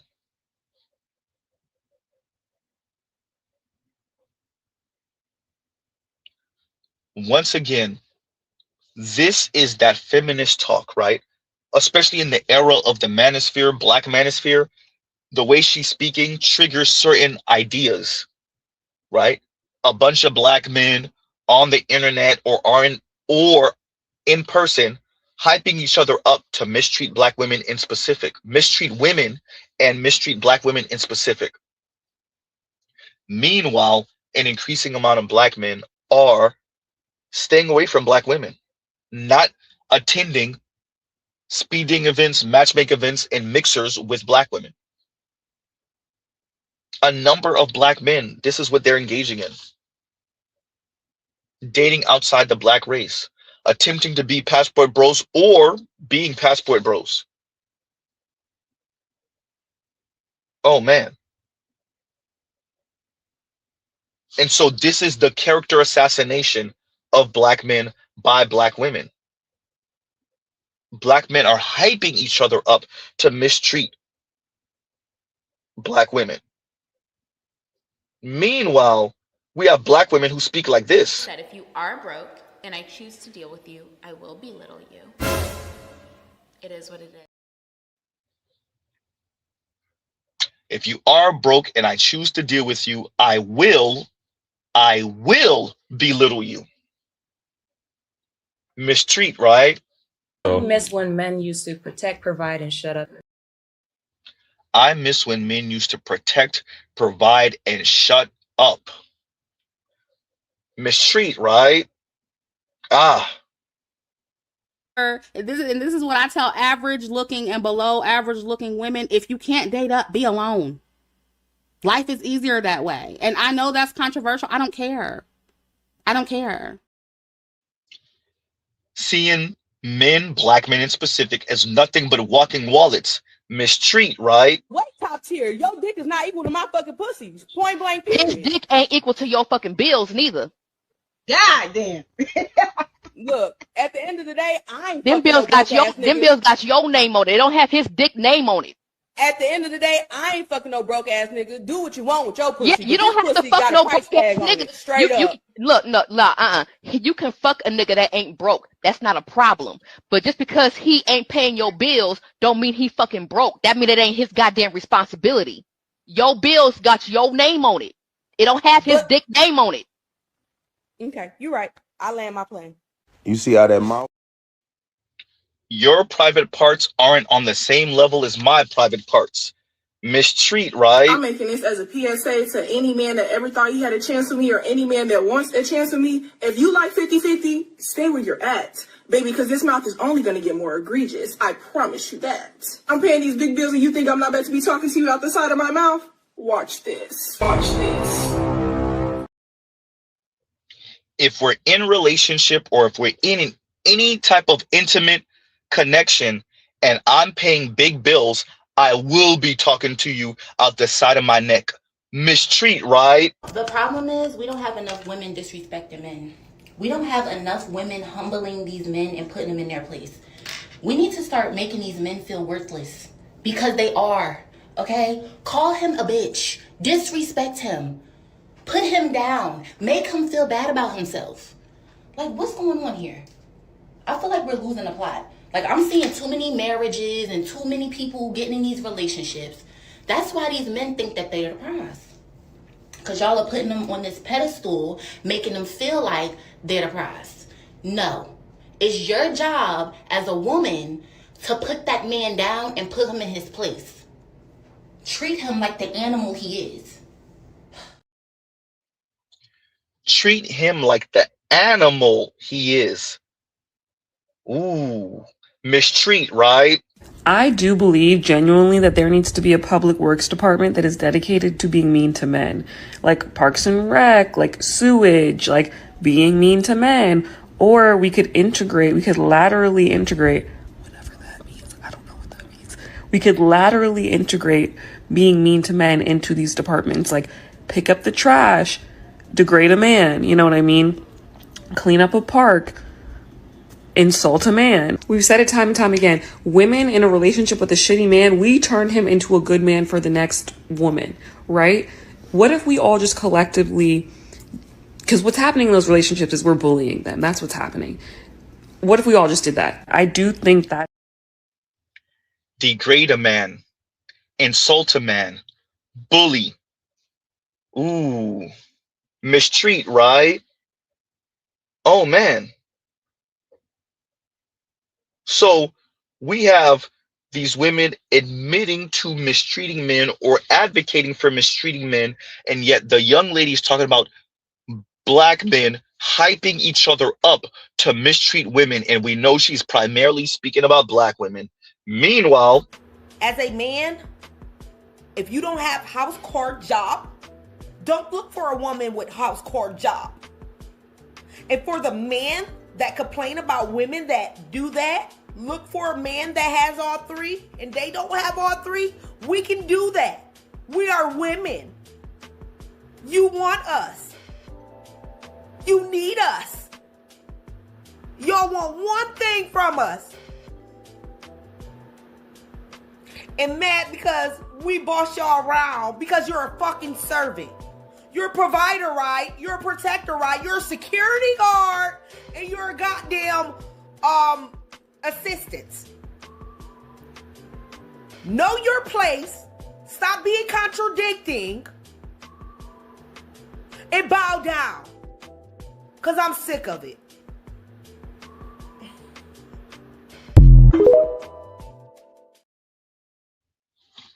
know your place, stop being contradicting, and bow down. Mistreat, right? Black men are hyping each other up to mistreat women. And what was left unsaid, but implied and suggested, is particularly black women. Play it again, Z. I don't date. And At I don't all. blame you at all. Oh my gosh. I do not blame you. People ask me all the time, and I'm like, no, won't catch me doing it. And they're like, why? I said, it's hostile out there. I'm going to make a statement, and everyone's going to get really pissed, and everyone's going to have to suck it the fuck up. I am currently not dating black men. Oh. Heard. Not because I don't love black men. I love black men. I love black men. For a long time, I wanted to have little boys that'll be raised into black men. But whatever's going on in that industry, or not industry, but in that circle, it feels like an industry at this point. Sometimes it feels very volatile. The way that a lot of black men are hyping themselves up about mistreating women is like wild to me. Character assassination. Huh? Man. Character assassination. And Saint Sir says, Z, you're digging deep into the send it to Z files, laughing my butt off. How long ago did I send this to you? Look, I told y'all, like, I save it, and when I need it or when I need to refer to it, right, I will find it. Well, hopefully I saved it, right? Exactly. And Saint Sir says, notice her reaction when she specified black men. Say that. Huh? We're reviewing these videos today to say the women are hyping each other up for a very dark future. A future where they are in their mid and late 50s, maybe even early 50s, not simply single, but having a really rough go at it. Not simply single. Look, you could be single, but it won't be the greatest. It'll actually be a little rough, a little tough. As Taylor said, you gonna play it again, Z? We gonna play it again because Taylor said. Shout out to Taylor because she said it, and it is ugly. But too many women, this is what they think, and this is what they think they want, or they want their freedom and their autonomy, and maybe they think they appreciate the cost of that, and they think they're willing to deal with that. And by the way, this has large social, political, and economic ramifications, right? This is not just one single woman. Let Mr. Z speak after Taylor speaks so that we could kind of go down the rabbit hole and Mr. Z could bring out the crystal ball and we could predict what these women are going to be on in the next 20 some odd years. This careless and quite frankly crass attitude that Black women in general have about being the most single and the most overweight is, in my opinion, more alarming than the stats themselves. Who gives a F? You should give an F. And I'm going to give you one reason why, among many, which I will be reporting on shortly. One big reason has to do with money and the life that will go on as you age. Black women, single, college educated at age 60 and older, carry a median wealth of $11,000. In contrast to Black married women, $424,000. White unmarried women, $384,000. That's how the stats are laid out, y'all. So what does this mean? Simply put, it means you will age poor. You are not going to have any money. So the life that will go on is going to be rougher than you think, and more people are going to be crying than you'll admit. Rougher than you think, and more people will be crying than you will admit. Huh? Now, what does Mr. Z project will occur? Especially for younger Xers, 50 and younger, maybe 40, 50 and younger, maybe 52, 53 and younger, is that they'll get on the same wagon that the South Korean women are on, which is we need to start lobbying the government low-key for a bachelor tax on those single men that we didn't marry and have children with. We need the government to raise the taxes on those young people, those young workers in their 20s that we didn't birth. So the people that did have children and the people that did get married, we need to tax them enough to make up for all of us single people, single women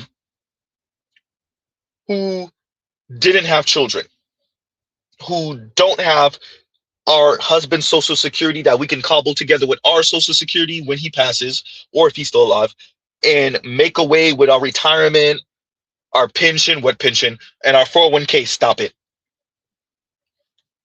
That's what Mr. Z projects is going to happen. If you think the women are screaming now because of their student loan debt that they're drowning under, particularly Black women, you ain't seen nothing yet.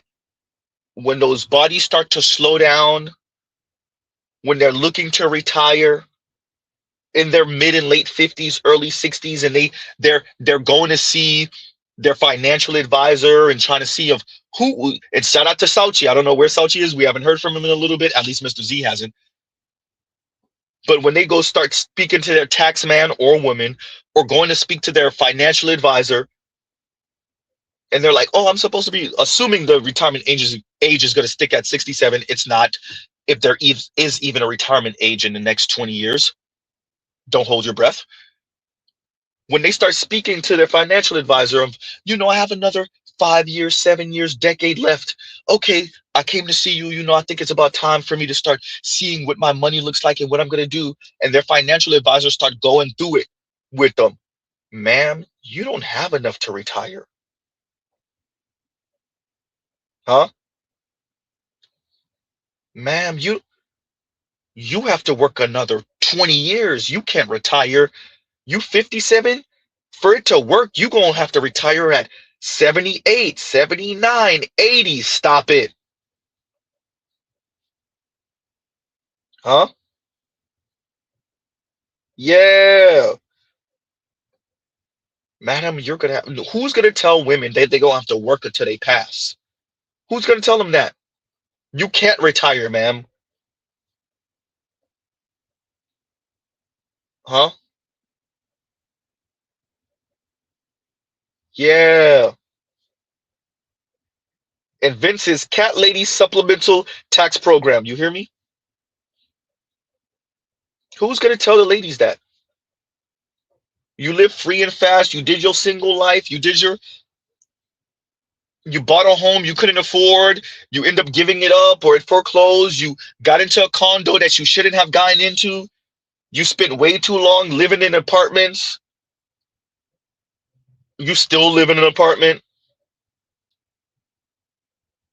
right? So you can't draw the money from that. You can't sell that apartment that you were in for 15, 20 years, paying God knows how much a month, where you could sell it, downsize, and go move in with one of your kids. What kids? Huh? Who's going to tell women? Or is this society never going to tell women? Let them gender war and then get close to retirement age or get retirement age and then figure it out. Huh? And then figure it out.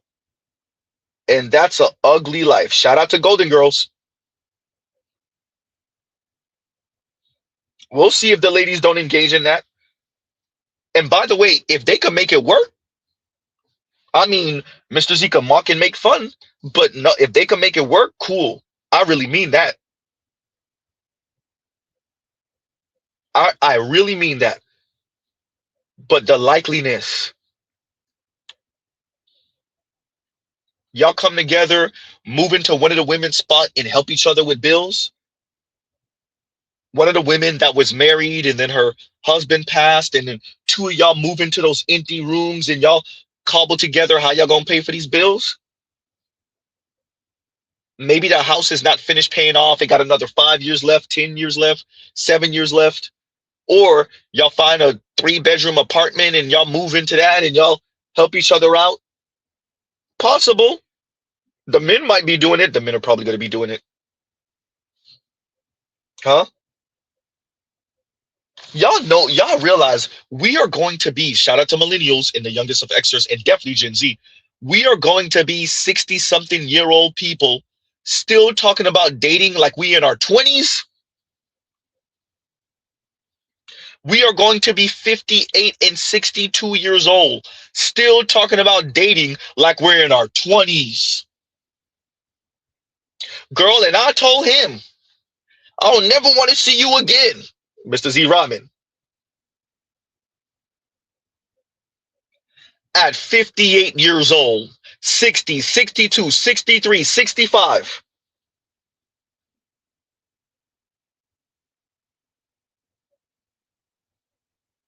Girl, and then he started having to pop that pill, and then we had to wait for it to get up, and then at 66 years old.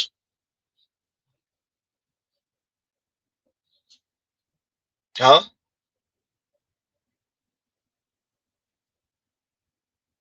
Girl, and he was supposed to meet me here, and then he stood me up, and I was like, don't worry, I'll go find me another one. I could always get me another man at 70 years old. God damn, Z, you going up in age. Chances 70 looking for a real man. You hear me?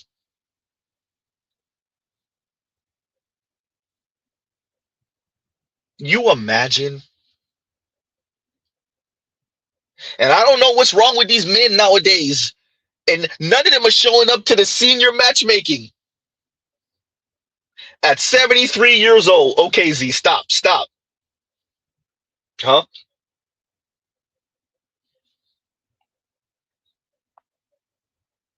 And Adam says, cat lady campus dorms. Y'all don't hear, especially in South Florida. I don't know about the rest of y'all, but in these retirement communities in South Florida, the itchy scratchy is running rampant. That 28 days later is running rampant in those retirement communities in South Florida, in Central Florida. Huh? Because they're like, F it. I'm 70 years old, 72 years old. My kids put me in this nice 1-bedroom, whatever the hell. My kids make enough to pay for it, or I have enough to pay for it. and I'm 70 years old, I'm gonna go smash me some 63-year-olds, 65-year-olds that retired early. I'm 77 years old, I'm going Heather over there down the street, that's 70. We gonna have us some fun, no protection. What it matter? My kids are grown, I got grandkids. What am I gonna die from the itchy scratchy at 80? Huh? What am I gonna catch a uncurable disease at 82? Does it even matter? At 75, at 77? Huh? The Arena Revive says the itchy scratchy just sent me. Look, that everybody start rolling when they hear that for the first time.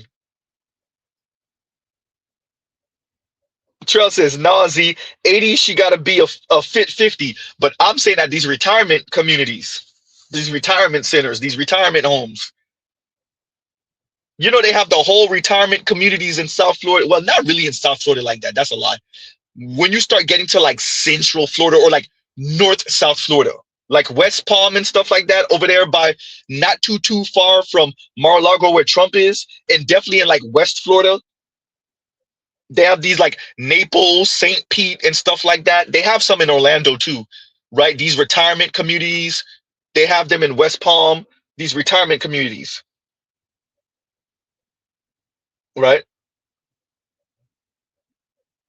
And these men, the men that are still around at 75 and 77 and 80, what it mean to him? He's smashing a 75-year-old, no protection.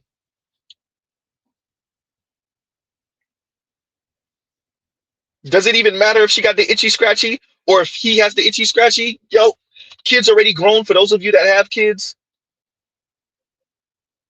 right?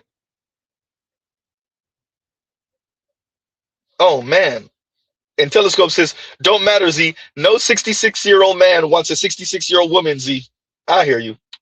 I believe you too.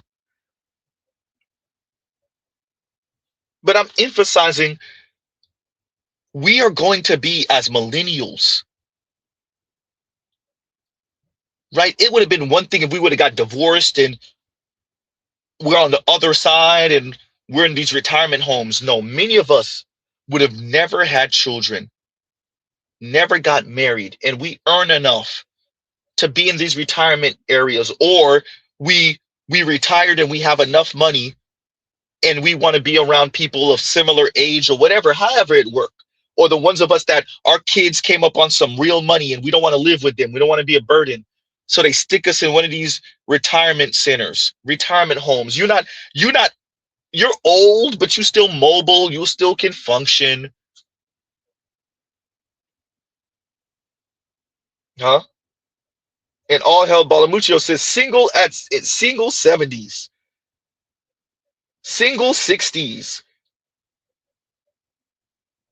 And I suspect that eventually we're going to have television shows. They're going to have to bring back Golden Girls. We're going to have television shows that speak to this, or a Netflix series that speak to this. Huh? Amazon series that speak to this. 65, 68, 70, 72, 75-year-olds. It's going to be kind of a borderline comedy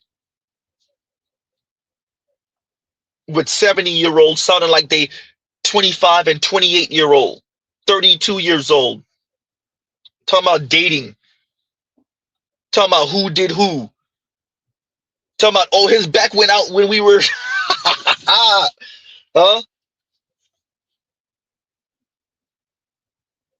Oh, boy.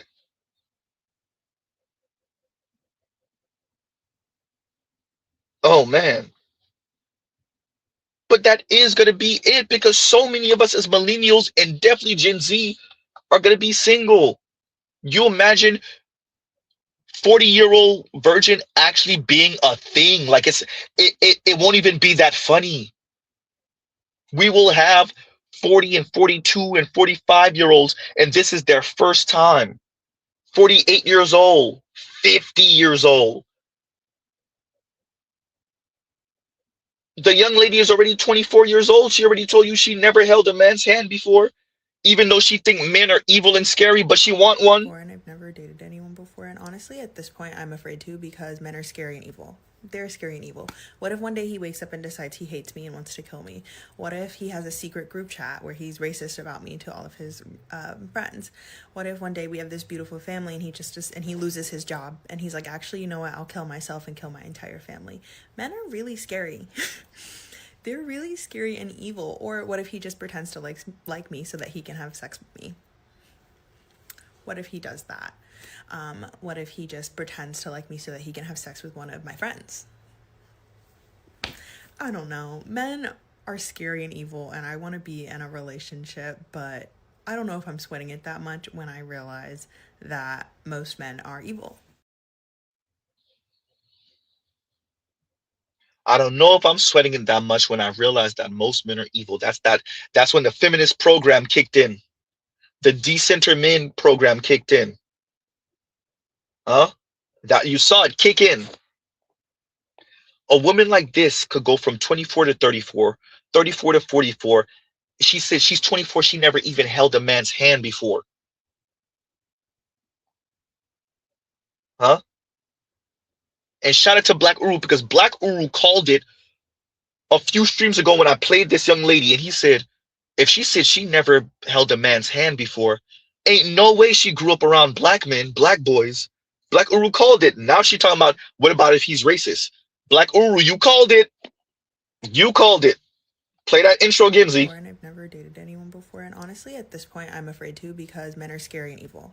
They're scary and evil. What if one day he wakes up and decides he hates me and wants to kill me? What if he has a secret group chat where he's racist about me to all of his friends? What if one day we have... What about if he has a secret group chat where he's racist towards me with all of his friends? Black Uru called it. She's an aspiring swirler, and she's failing at it. Black Uru called it.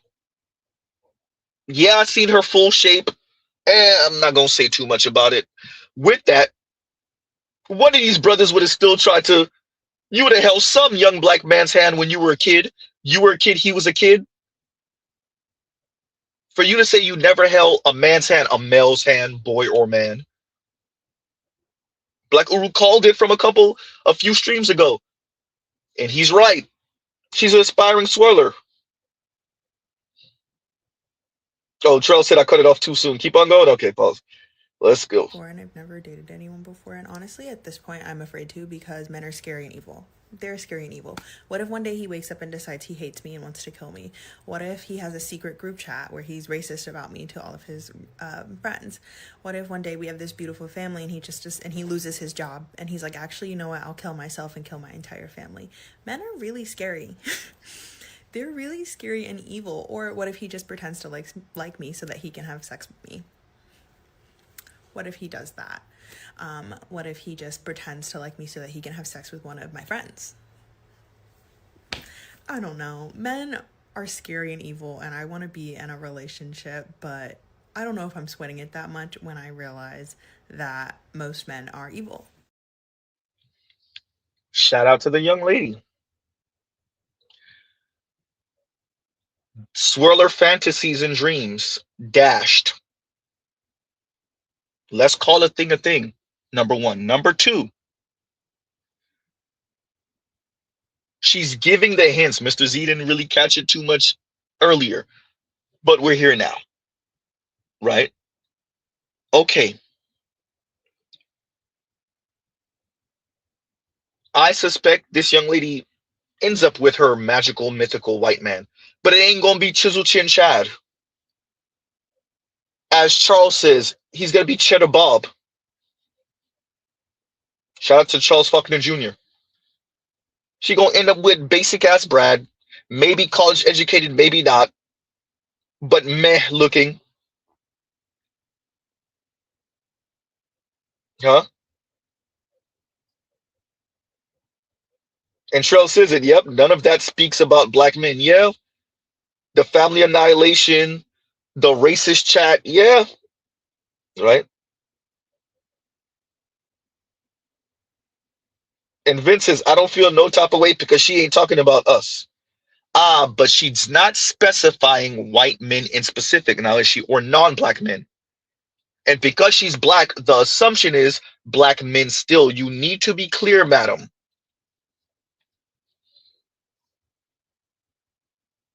Right? Oh boy. And so these women keep on running into this. And what we're covering is this young lady could very possibly go from 24 to 34 to 44, 54. And maybe she would have had some bedroom fun, some triple X fun, but she could find herself in 30 years, this same exact woman. Question for women in their 50s and dating. How's it going for you? It ain't going too well for me because it seemed like the guys that I've met, they're trying to get something out their system, or they want you to prove something to them. We in our 50s. What you trying to do? Why are you playing games? I don't have time for that. At this point in my life, I am basically going to make a decision that, you know what, it's more than likely that I'm going to take my maiden name to my grave, because I can do bad by myself. And I mean, it gets lonely. Maybe I should consider a lavender marriage. What I don't know. Y'all gives you a second.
And we're back. My apologies, y'all. My apologies.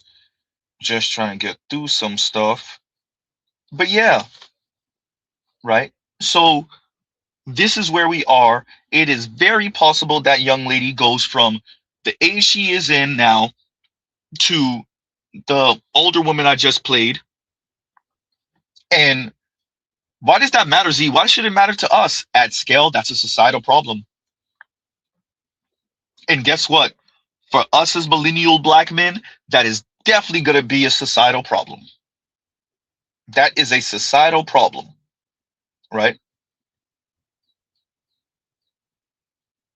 That's why it matters.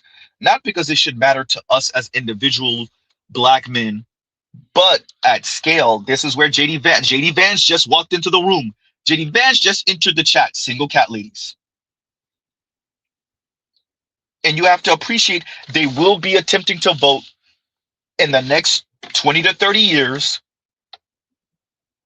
for resources to flow to them,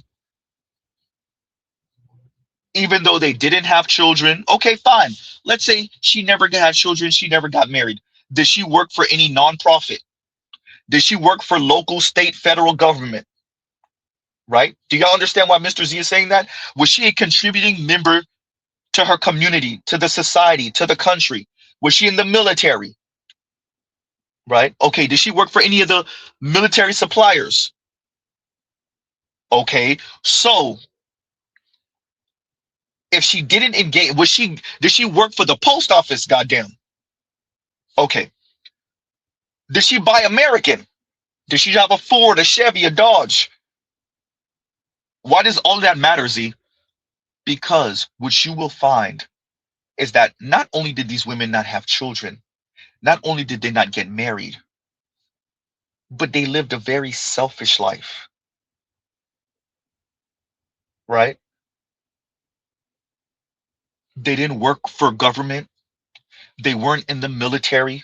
They didn't work for the post office, huh? It was me, me, me, me, me. Shout out to Maya. So it's not simply that they never got married or had children. It's that they got their condo or their house. They got their baby luxury car, Tesla Model 3, Benz C-Class or CLA, BMW 3 Series, right? The Tesla Model Y,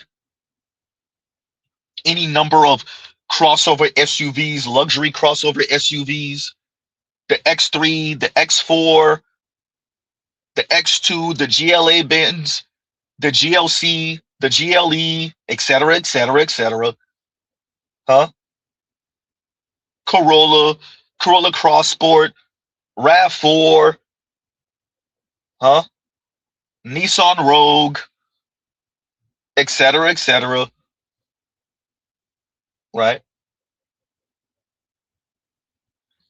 And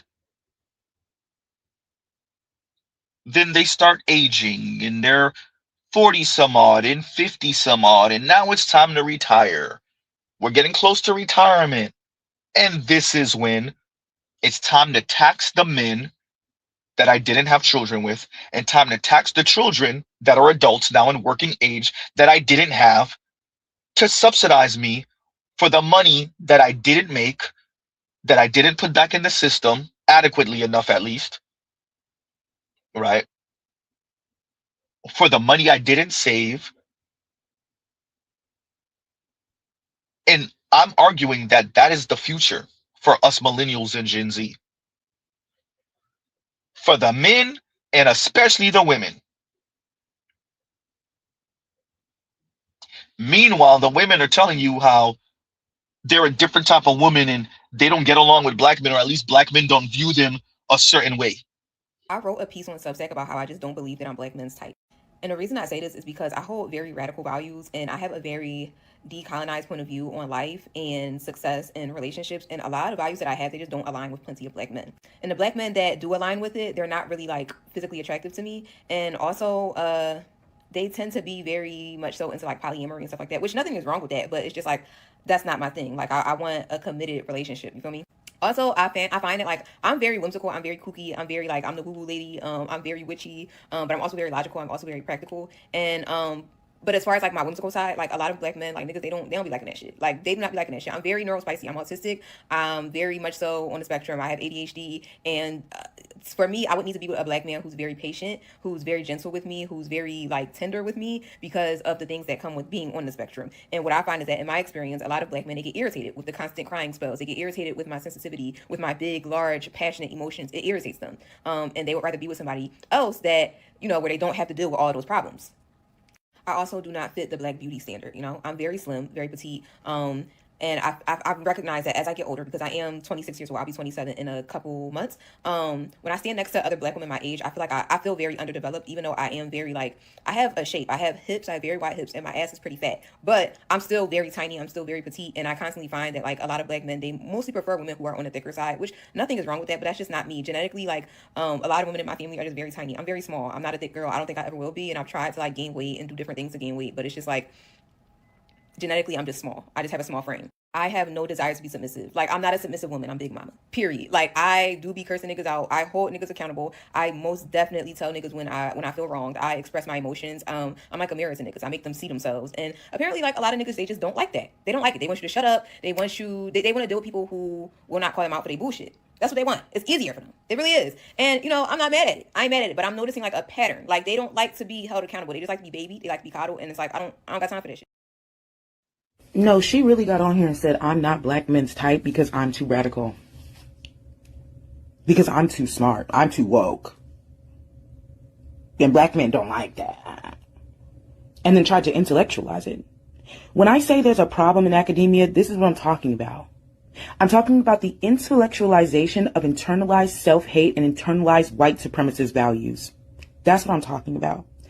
The energy that you put in to explaining why you don't feel like you are compatible with black men, girl, you should have just said you're scared of hood black people and kept it pushing. But on top of that, the equating of blackness and even the equating of poverty and hoodness to an inability to learn and grow and be radical is not radical. You're not radical. You're boring. You're just like everybody else. Now, I'm not saying that the young lady in the second video was responding to the young lady in the first video, but it's good enough. With that, the young lady in the second, let me get this right. She's lighter than a brown paper bag in the second video. The first video. Nice full lips. Says she has a tiny frame, but she got hips and ass. You're not black men's type. Madam, if you anti-black, just say that and go end up with the white dudes. Madam, just go end up with the white dudes or the Latinos or whoever you think you're going to make it work with. You didn't have to say all that to say you don't want to be with a black man. To say black men won't bow. The issue with you is that not enough black men would get on your program. Not enough black men will bow, madam. You didn't have to say all of that to say, look, I want a man who is a pushover, at least for me. Right? You didn't have to say all of that. That was long-winded as hell to just say that you can't find the black men you find attractive that will get on your program and let you do whatever the hell you want to do. But at the same time, that black man will be an attack dog for you and be a walking wallet for you and will be the emotional tampon for you. Madam, that's all you had to say. You didn't have to go all the way around the world to say what you said. That was sped up, and that was still a little over 2 minutes for her to say, look, if I do choose a black man, I need him to be on my program and be an attack dog and be a walking wallet and let me do whatever I want to do and let me be witchy and whimsical and unserious, but still talk to him crazy. She called herself Big Mama. You mean little Big Mama if we are to believe you about your size. So you little Big Mama. So you a typical black woman. So you're a gynocrat. What a long-winded way to call yourself a matriarch or a gynocrat, madam. Matriarch if you're trying to be kind, gynocrat if you're trying to be accurate. What a long-winded way to say these Negroes ain't bowing enough for me. They're not scraping enough for me. Huh? Madam, it took this young lady some 3 or so seconds to say what it took you damn near 3 minutes to say. I miss when men used to protect, provide, and shut up. Huh? Madam, this young lady said what you said in like less than 10 seconds, like 8 seconds. What if black women were supposed to be the leaders and black men are just supposed to protect with their muscles and use their listening ears and carry out instructions? It took that young lady like 6-7 seconds to say what it took you nearly 3 minutes to say. Oh boy.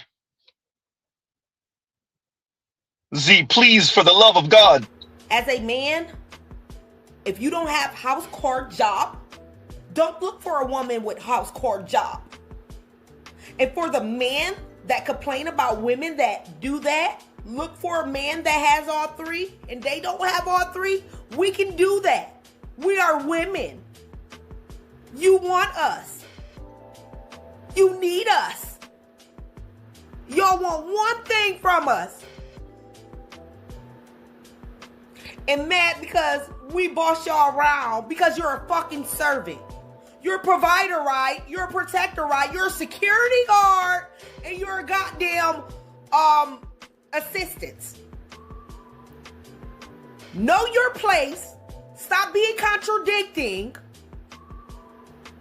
And bow down. Because I'm sick of it.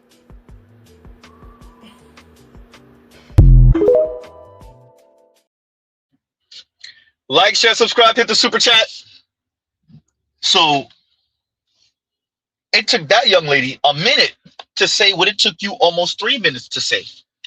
Madam, you're a typical black woman. You're not as unique as you think you are, right? You're not as unique and special as you think you are, right? Wow. The difference between you and house car job is what? What's the difference between you and house car job? What's the difference between you and Munchkin? You just took almost 3 minutes. I had to speed that up to make it a little over 2 minutes. Madam, you didn't say anything different. What, I'm witchy and I'm little, but I'm big mama and I ain't gonna have no. Madam, the difference between you think it's your physique? You know how many black men I know I've tossed anyway, huh? You're a lighter skinned black woman. Look like if that's your real hair, it's slightly looser curls. What 4C instead of what 3C or 4? I can't remember what the difference is. Huh? And you smaller and you say you got hips and ass. Madam, just say your issue is that the men won't bow down. As Krabby Abby says, the men won't not enough black men, and not the black men you find physically attractive are gonna bow down. They got too many options. Huh? It's okay, madam, to say it. The problem you have is the black men you find attractive have too many options. And they won't bow down. They won't get on your program. Huh? You spend damn nearly 3 minutes to say, oh no, you know, I'm witchy and I'm whimsical and I'm. No, madam. You're the standard issue gynocrat black woman. You just come in if you're to be believed, you just come in a bite size. Typical. Because to be frank, it don't matter the size of the black woman. She feels like she can tell black men what to do. Huh? Madam, you are standard issue black woman. Nothing particularly unique about that. Wow. Well, look, for me, it has never really been about black men or men. It's been about men. Mm-hmm. You know, there's this myth out there that black men can't handle being spoken to, you know, and told what to do by black women.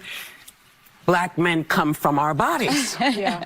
So black men have black mothers. So they're used to having these conversations with women. The matriarchy is strong with the black community. It is community. very strong. Yeah. Conversations with women. The matriarchy is strong with the black It is community. very strong. Yeah. The matriarchy is strong.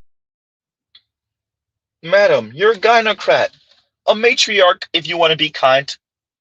A member of the matriarchy if you want to be kind. A member of the gynocracy if you want to be accurate. You ain't saying nothing special. And yes, it is anti-black as hell, anti-black man. But a number of black women are okay with that, the majority. Huh?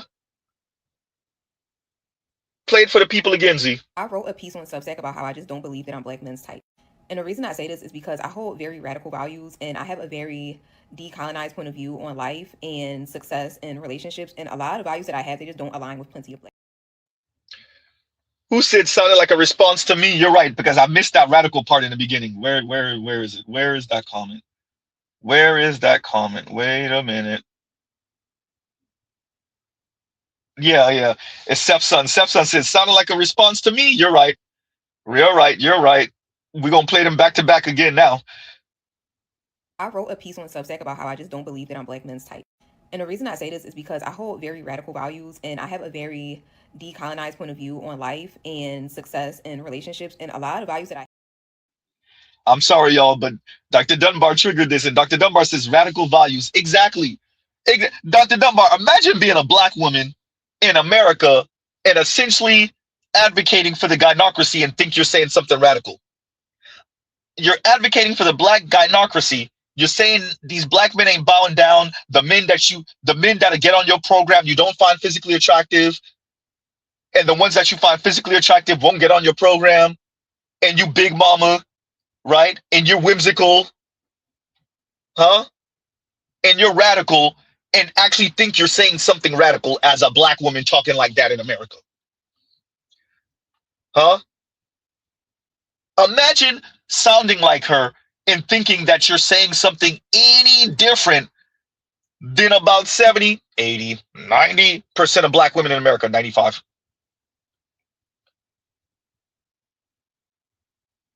She thinks she's saying something different. Dr. Dunbar says radical values. You hear me? I'm so radical.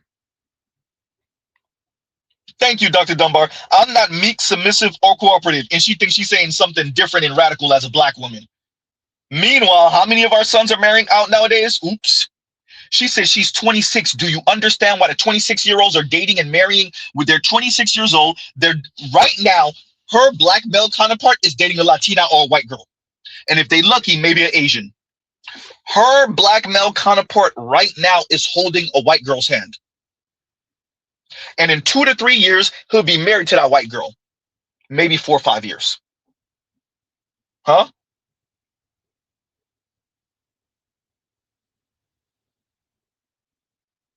Her black male counterpart, she says she's how far away from being 26?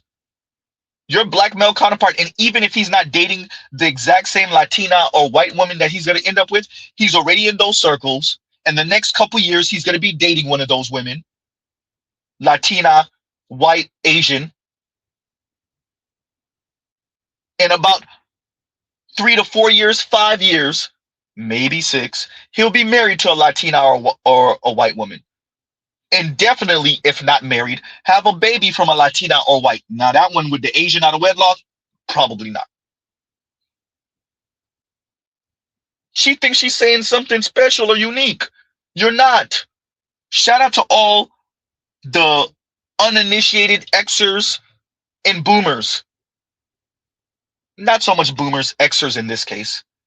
Put money, her parents are Xers. At least one of them are, the woman. This is your daughter. This is why so many of your black girls are chronically single. And maybe they have bedroom fun with a white man or a black man or a Latino man around this age. This is why so many black women are chronically single at this age. They having fun. They up and down on the peen carousel. But this is why they're so chronically single.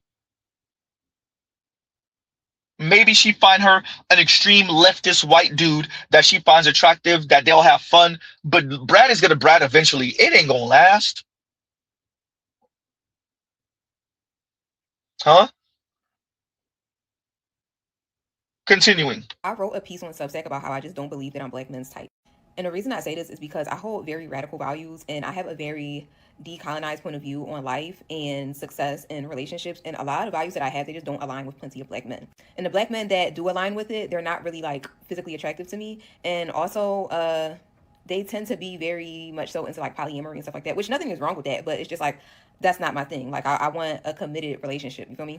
Also, I find it like I'm very whimsical. I'm very kooky. I'm very like I'm the woo-woo lady. I'm very witchy. But I'm also very logical. I'm also very practical. And but as far as like my whimsical side, like a lot of black men, like niggas, they don't be liking that shit. Like they do not be liking that shit. I'm very neurospicy. I'm autistic. I'm very much so on the spectrum. I have ADHD, and for me, I would need to be with a black man who's very patient, who's very gentle with me, who's very like tender with me because of the things that come with being on the spectrum. And what I find is that in my experience, a lot of black men, they get irritated with the constant crying spells. They get irritated with my sensitivity, with my big, large, passionate emotions. It irritates them, and they would rather be with somebody else that where they don't have to deal with all those problems.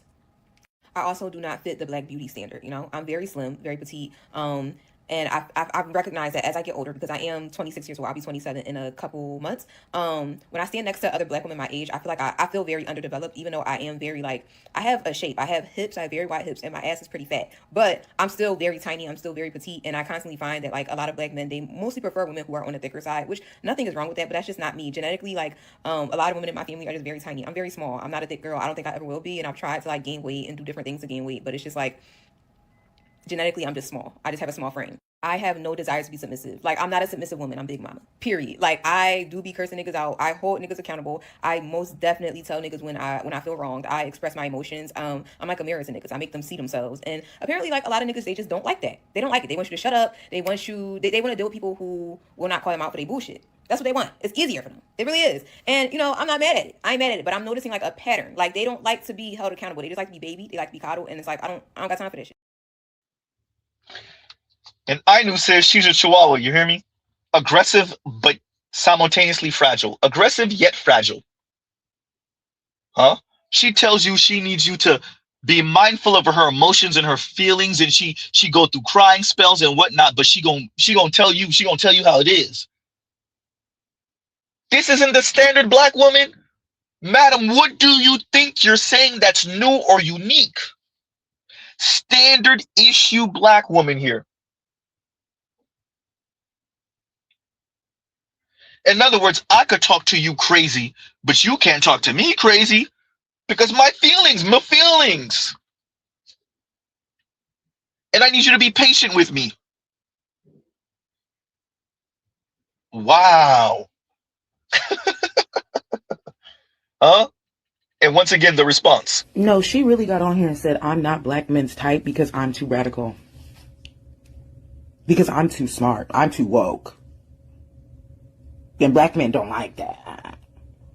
And then tried to intellectualize it. When I say there's a problem in academia, this is what I'm talking about. I'm talking about the intellectualization of internalized self-hate and internalized white supremacist values. That's what I'm talking about. The energy that you put in to explaining why you don't feel like you are compatible with black men, girl, you should have just said you're scared of hood black people and kept it pushing.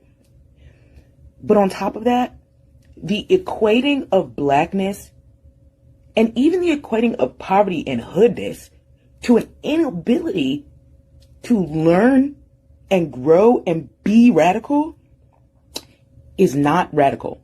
You're not radical. You're boring. You're just like everybody else.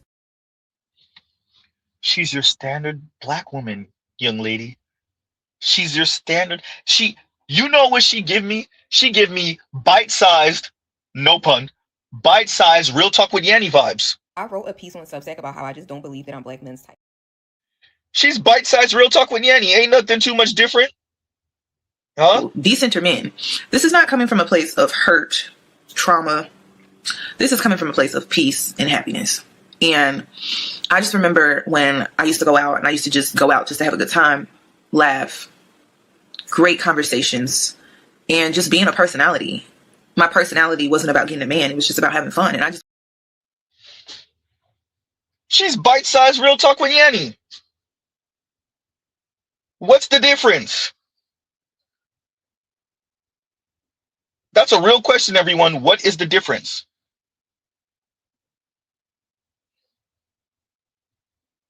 So, as I said before, what's frightening about this, and the young lady's 26 years old, 25, going to be 26, is how many women we have in the black community in specific. Like, that sounds some sort of this, and overall in society, that sounds some sort of this. It's going to be an interesting next 20, 30, 40 years for us millennials and Gen Z. It is going to be an interesting next few decades because we have women sounding like this. While the US is entangled in the Middle East, while the US dollar is waning, while US hegemony around the planet is waning, while the wealth gap and the K-shape economy grows ever larger, while the wealthy hoard the opportunities and the money and everything, and we have women who sound like this, particularly in the black community. Huh? This is going to be fun. Whee! Not really. Huh?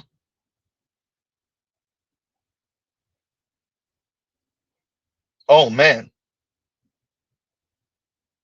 So on that note, everyone, I just want to come to y'all with this today, 2.5 hours.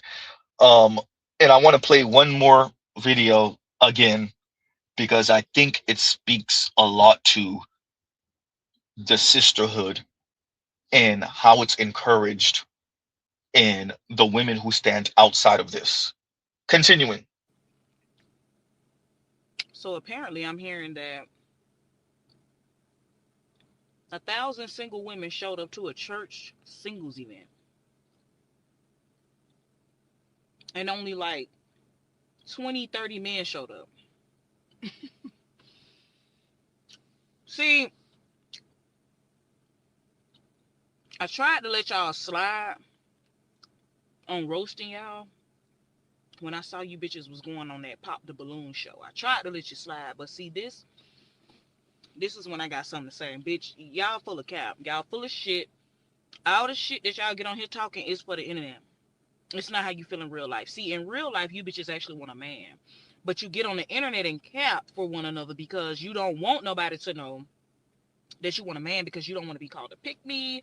You don't want to be called male-centered. You don't want to be called this. You don't want to be called that. And that's why you bitches lose. You fail every time you try to cap for the internet. See me, bitch? Oh, I want a man. Any bitch know me or tell you Nay has always wanted a man. Male centered bitch, you call me whatever you want to call me. Because one thing about my man, he paying all my motherfucking bills, baby. All of them. Not some, not a couple, all of them. So, bitch, you damn skippy, I'm male-centered, and I'm gonna stay male-centered, because one thing about you, fishy, pussy-smelling bitches, y'all ain't gonna fucking pay my bills. So what the fuck I look like worried about what y'all think? Please. And if you get in my comments talking shit, I'm gonna block you with my male-centered ass, you damn skippy. I would say they're not just putting on for the internet, madam. The women that we're speaking of, they speak to each other like this in person. It's all coping what they're doing on the internet and in person. The encouragement from the sisterhood to stay single, to lean on community, friends, network, to break up whatever relationship you're already in is coping.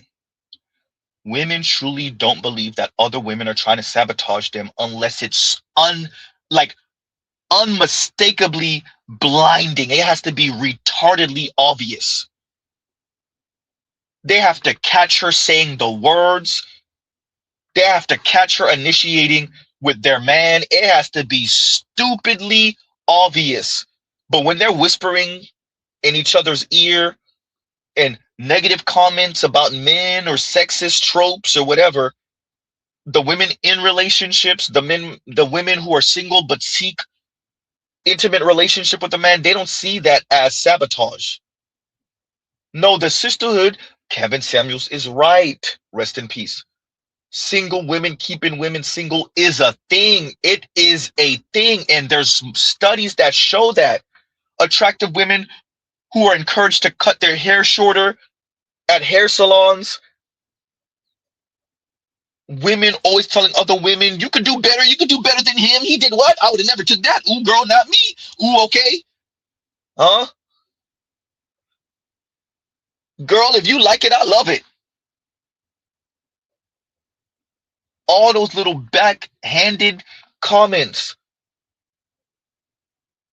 Madam, it's not just the internet thing. We saw it with our mothers in the hair salons when we were growing up, in the nail salons, especially the black ones. It's not just the internet thing.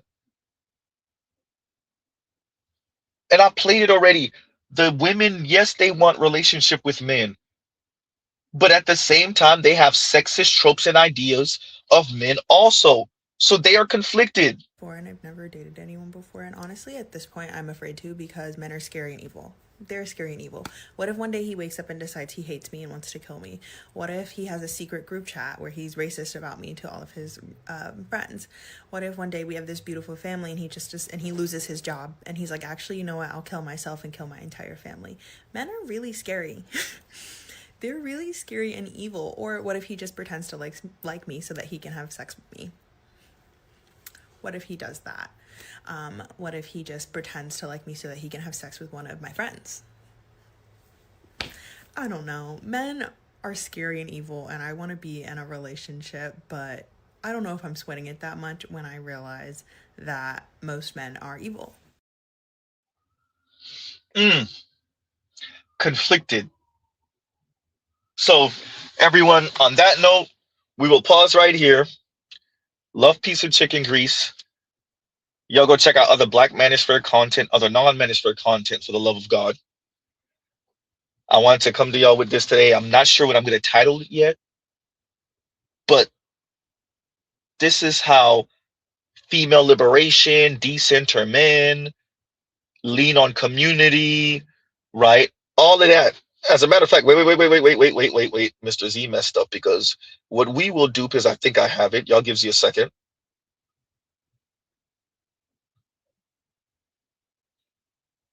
I do. Ha ha ha ha. And before we end out, because I was going to end out, but before we end out, let me play it, because the young lady already said how she is responded to when she makes these videos. So we'll play that, and then we'll end it on out. Like, share, subscribe, hit the super chat, and yeah, it's interesting and sad how the women are encouraged to cope with the environment and cope with being single, right? And play it, Z. Just go on Tinder. Just go on Hinge. Find community. Friendship is more important. You don't need that. It's not so good anyways. Go to therapy. Try harder. Put yourself out there. That's not that great. Find community. You don't need that anyway. It's not that great. Oh boy. Right?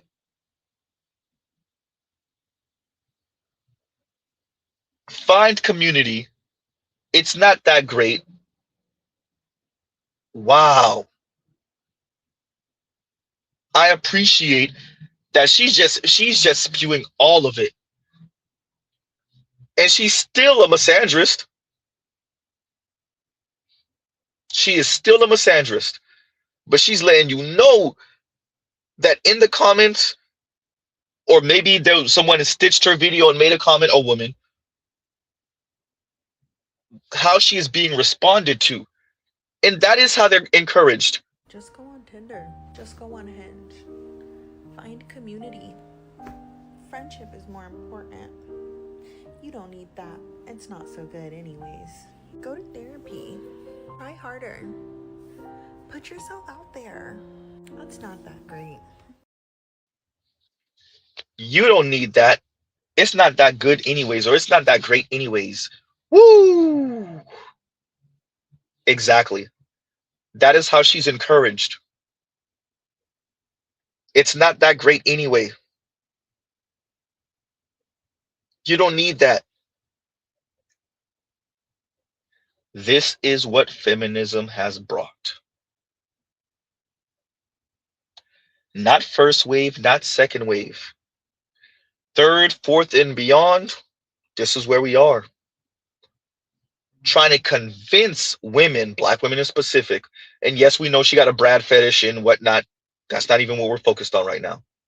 Trying to convince them that they don't want it. They've been socialized. They've been indoctrinated. They've been brainwashed to want companionship, heterosexual companionship, straight companionship with a man.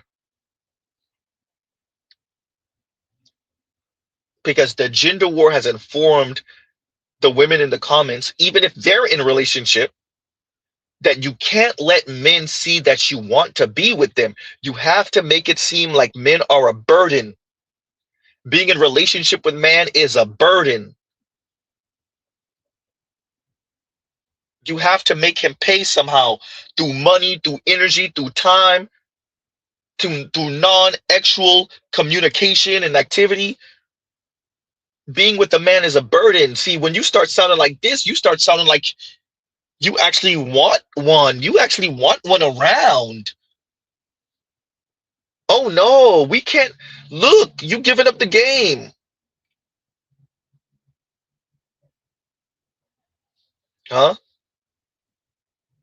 And so on that note, everyone, we will pause right here. Love, peace, and chicken grease. Y'all go check out other Black Manosphere content, other non-Manosphere content, for the love of God. And Mr. Z out. All right, y'all.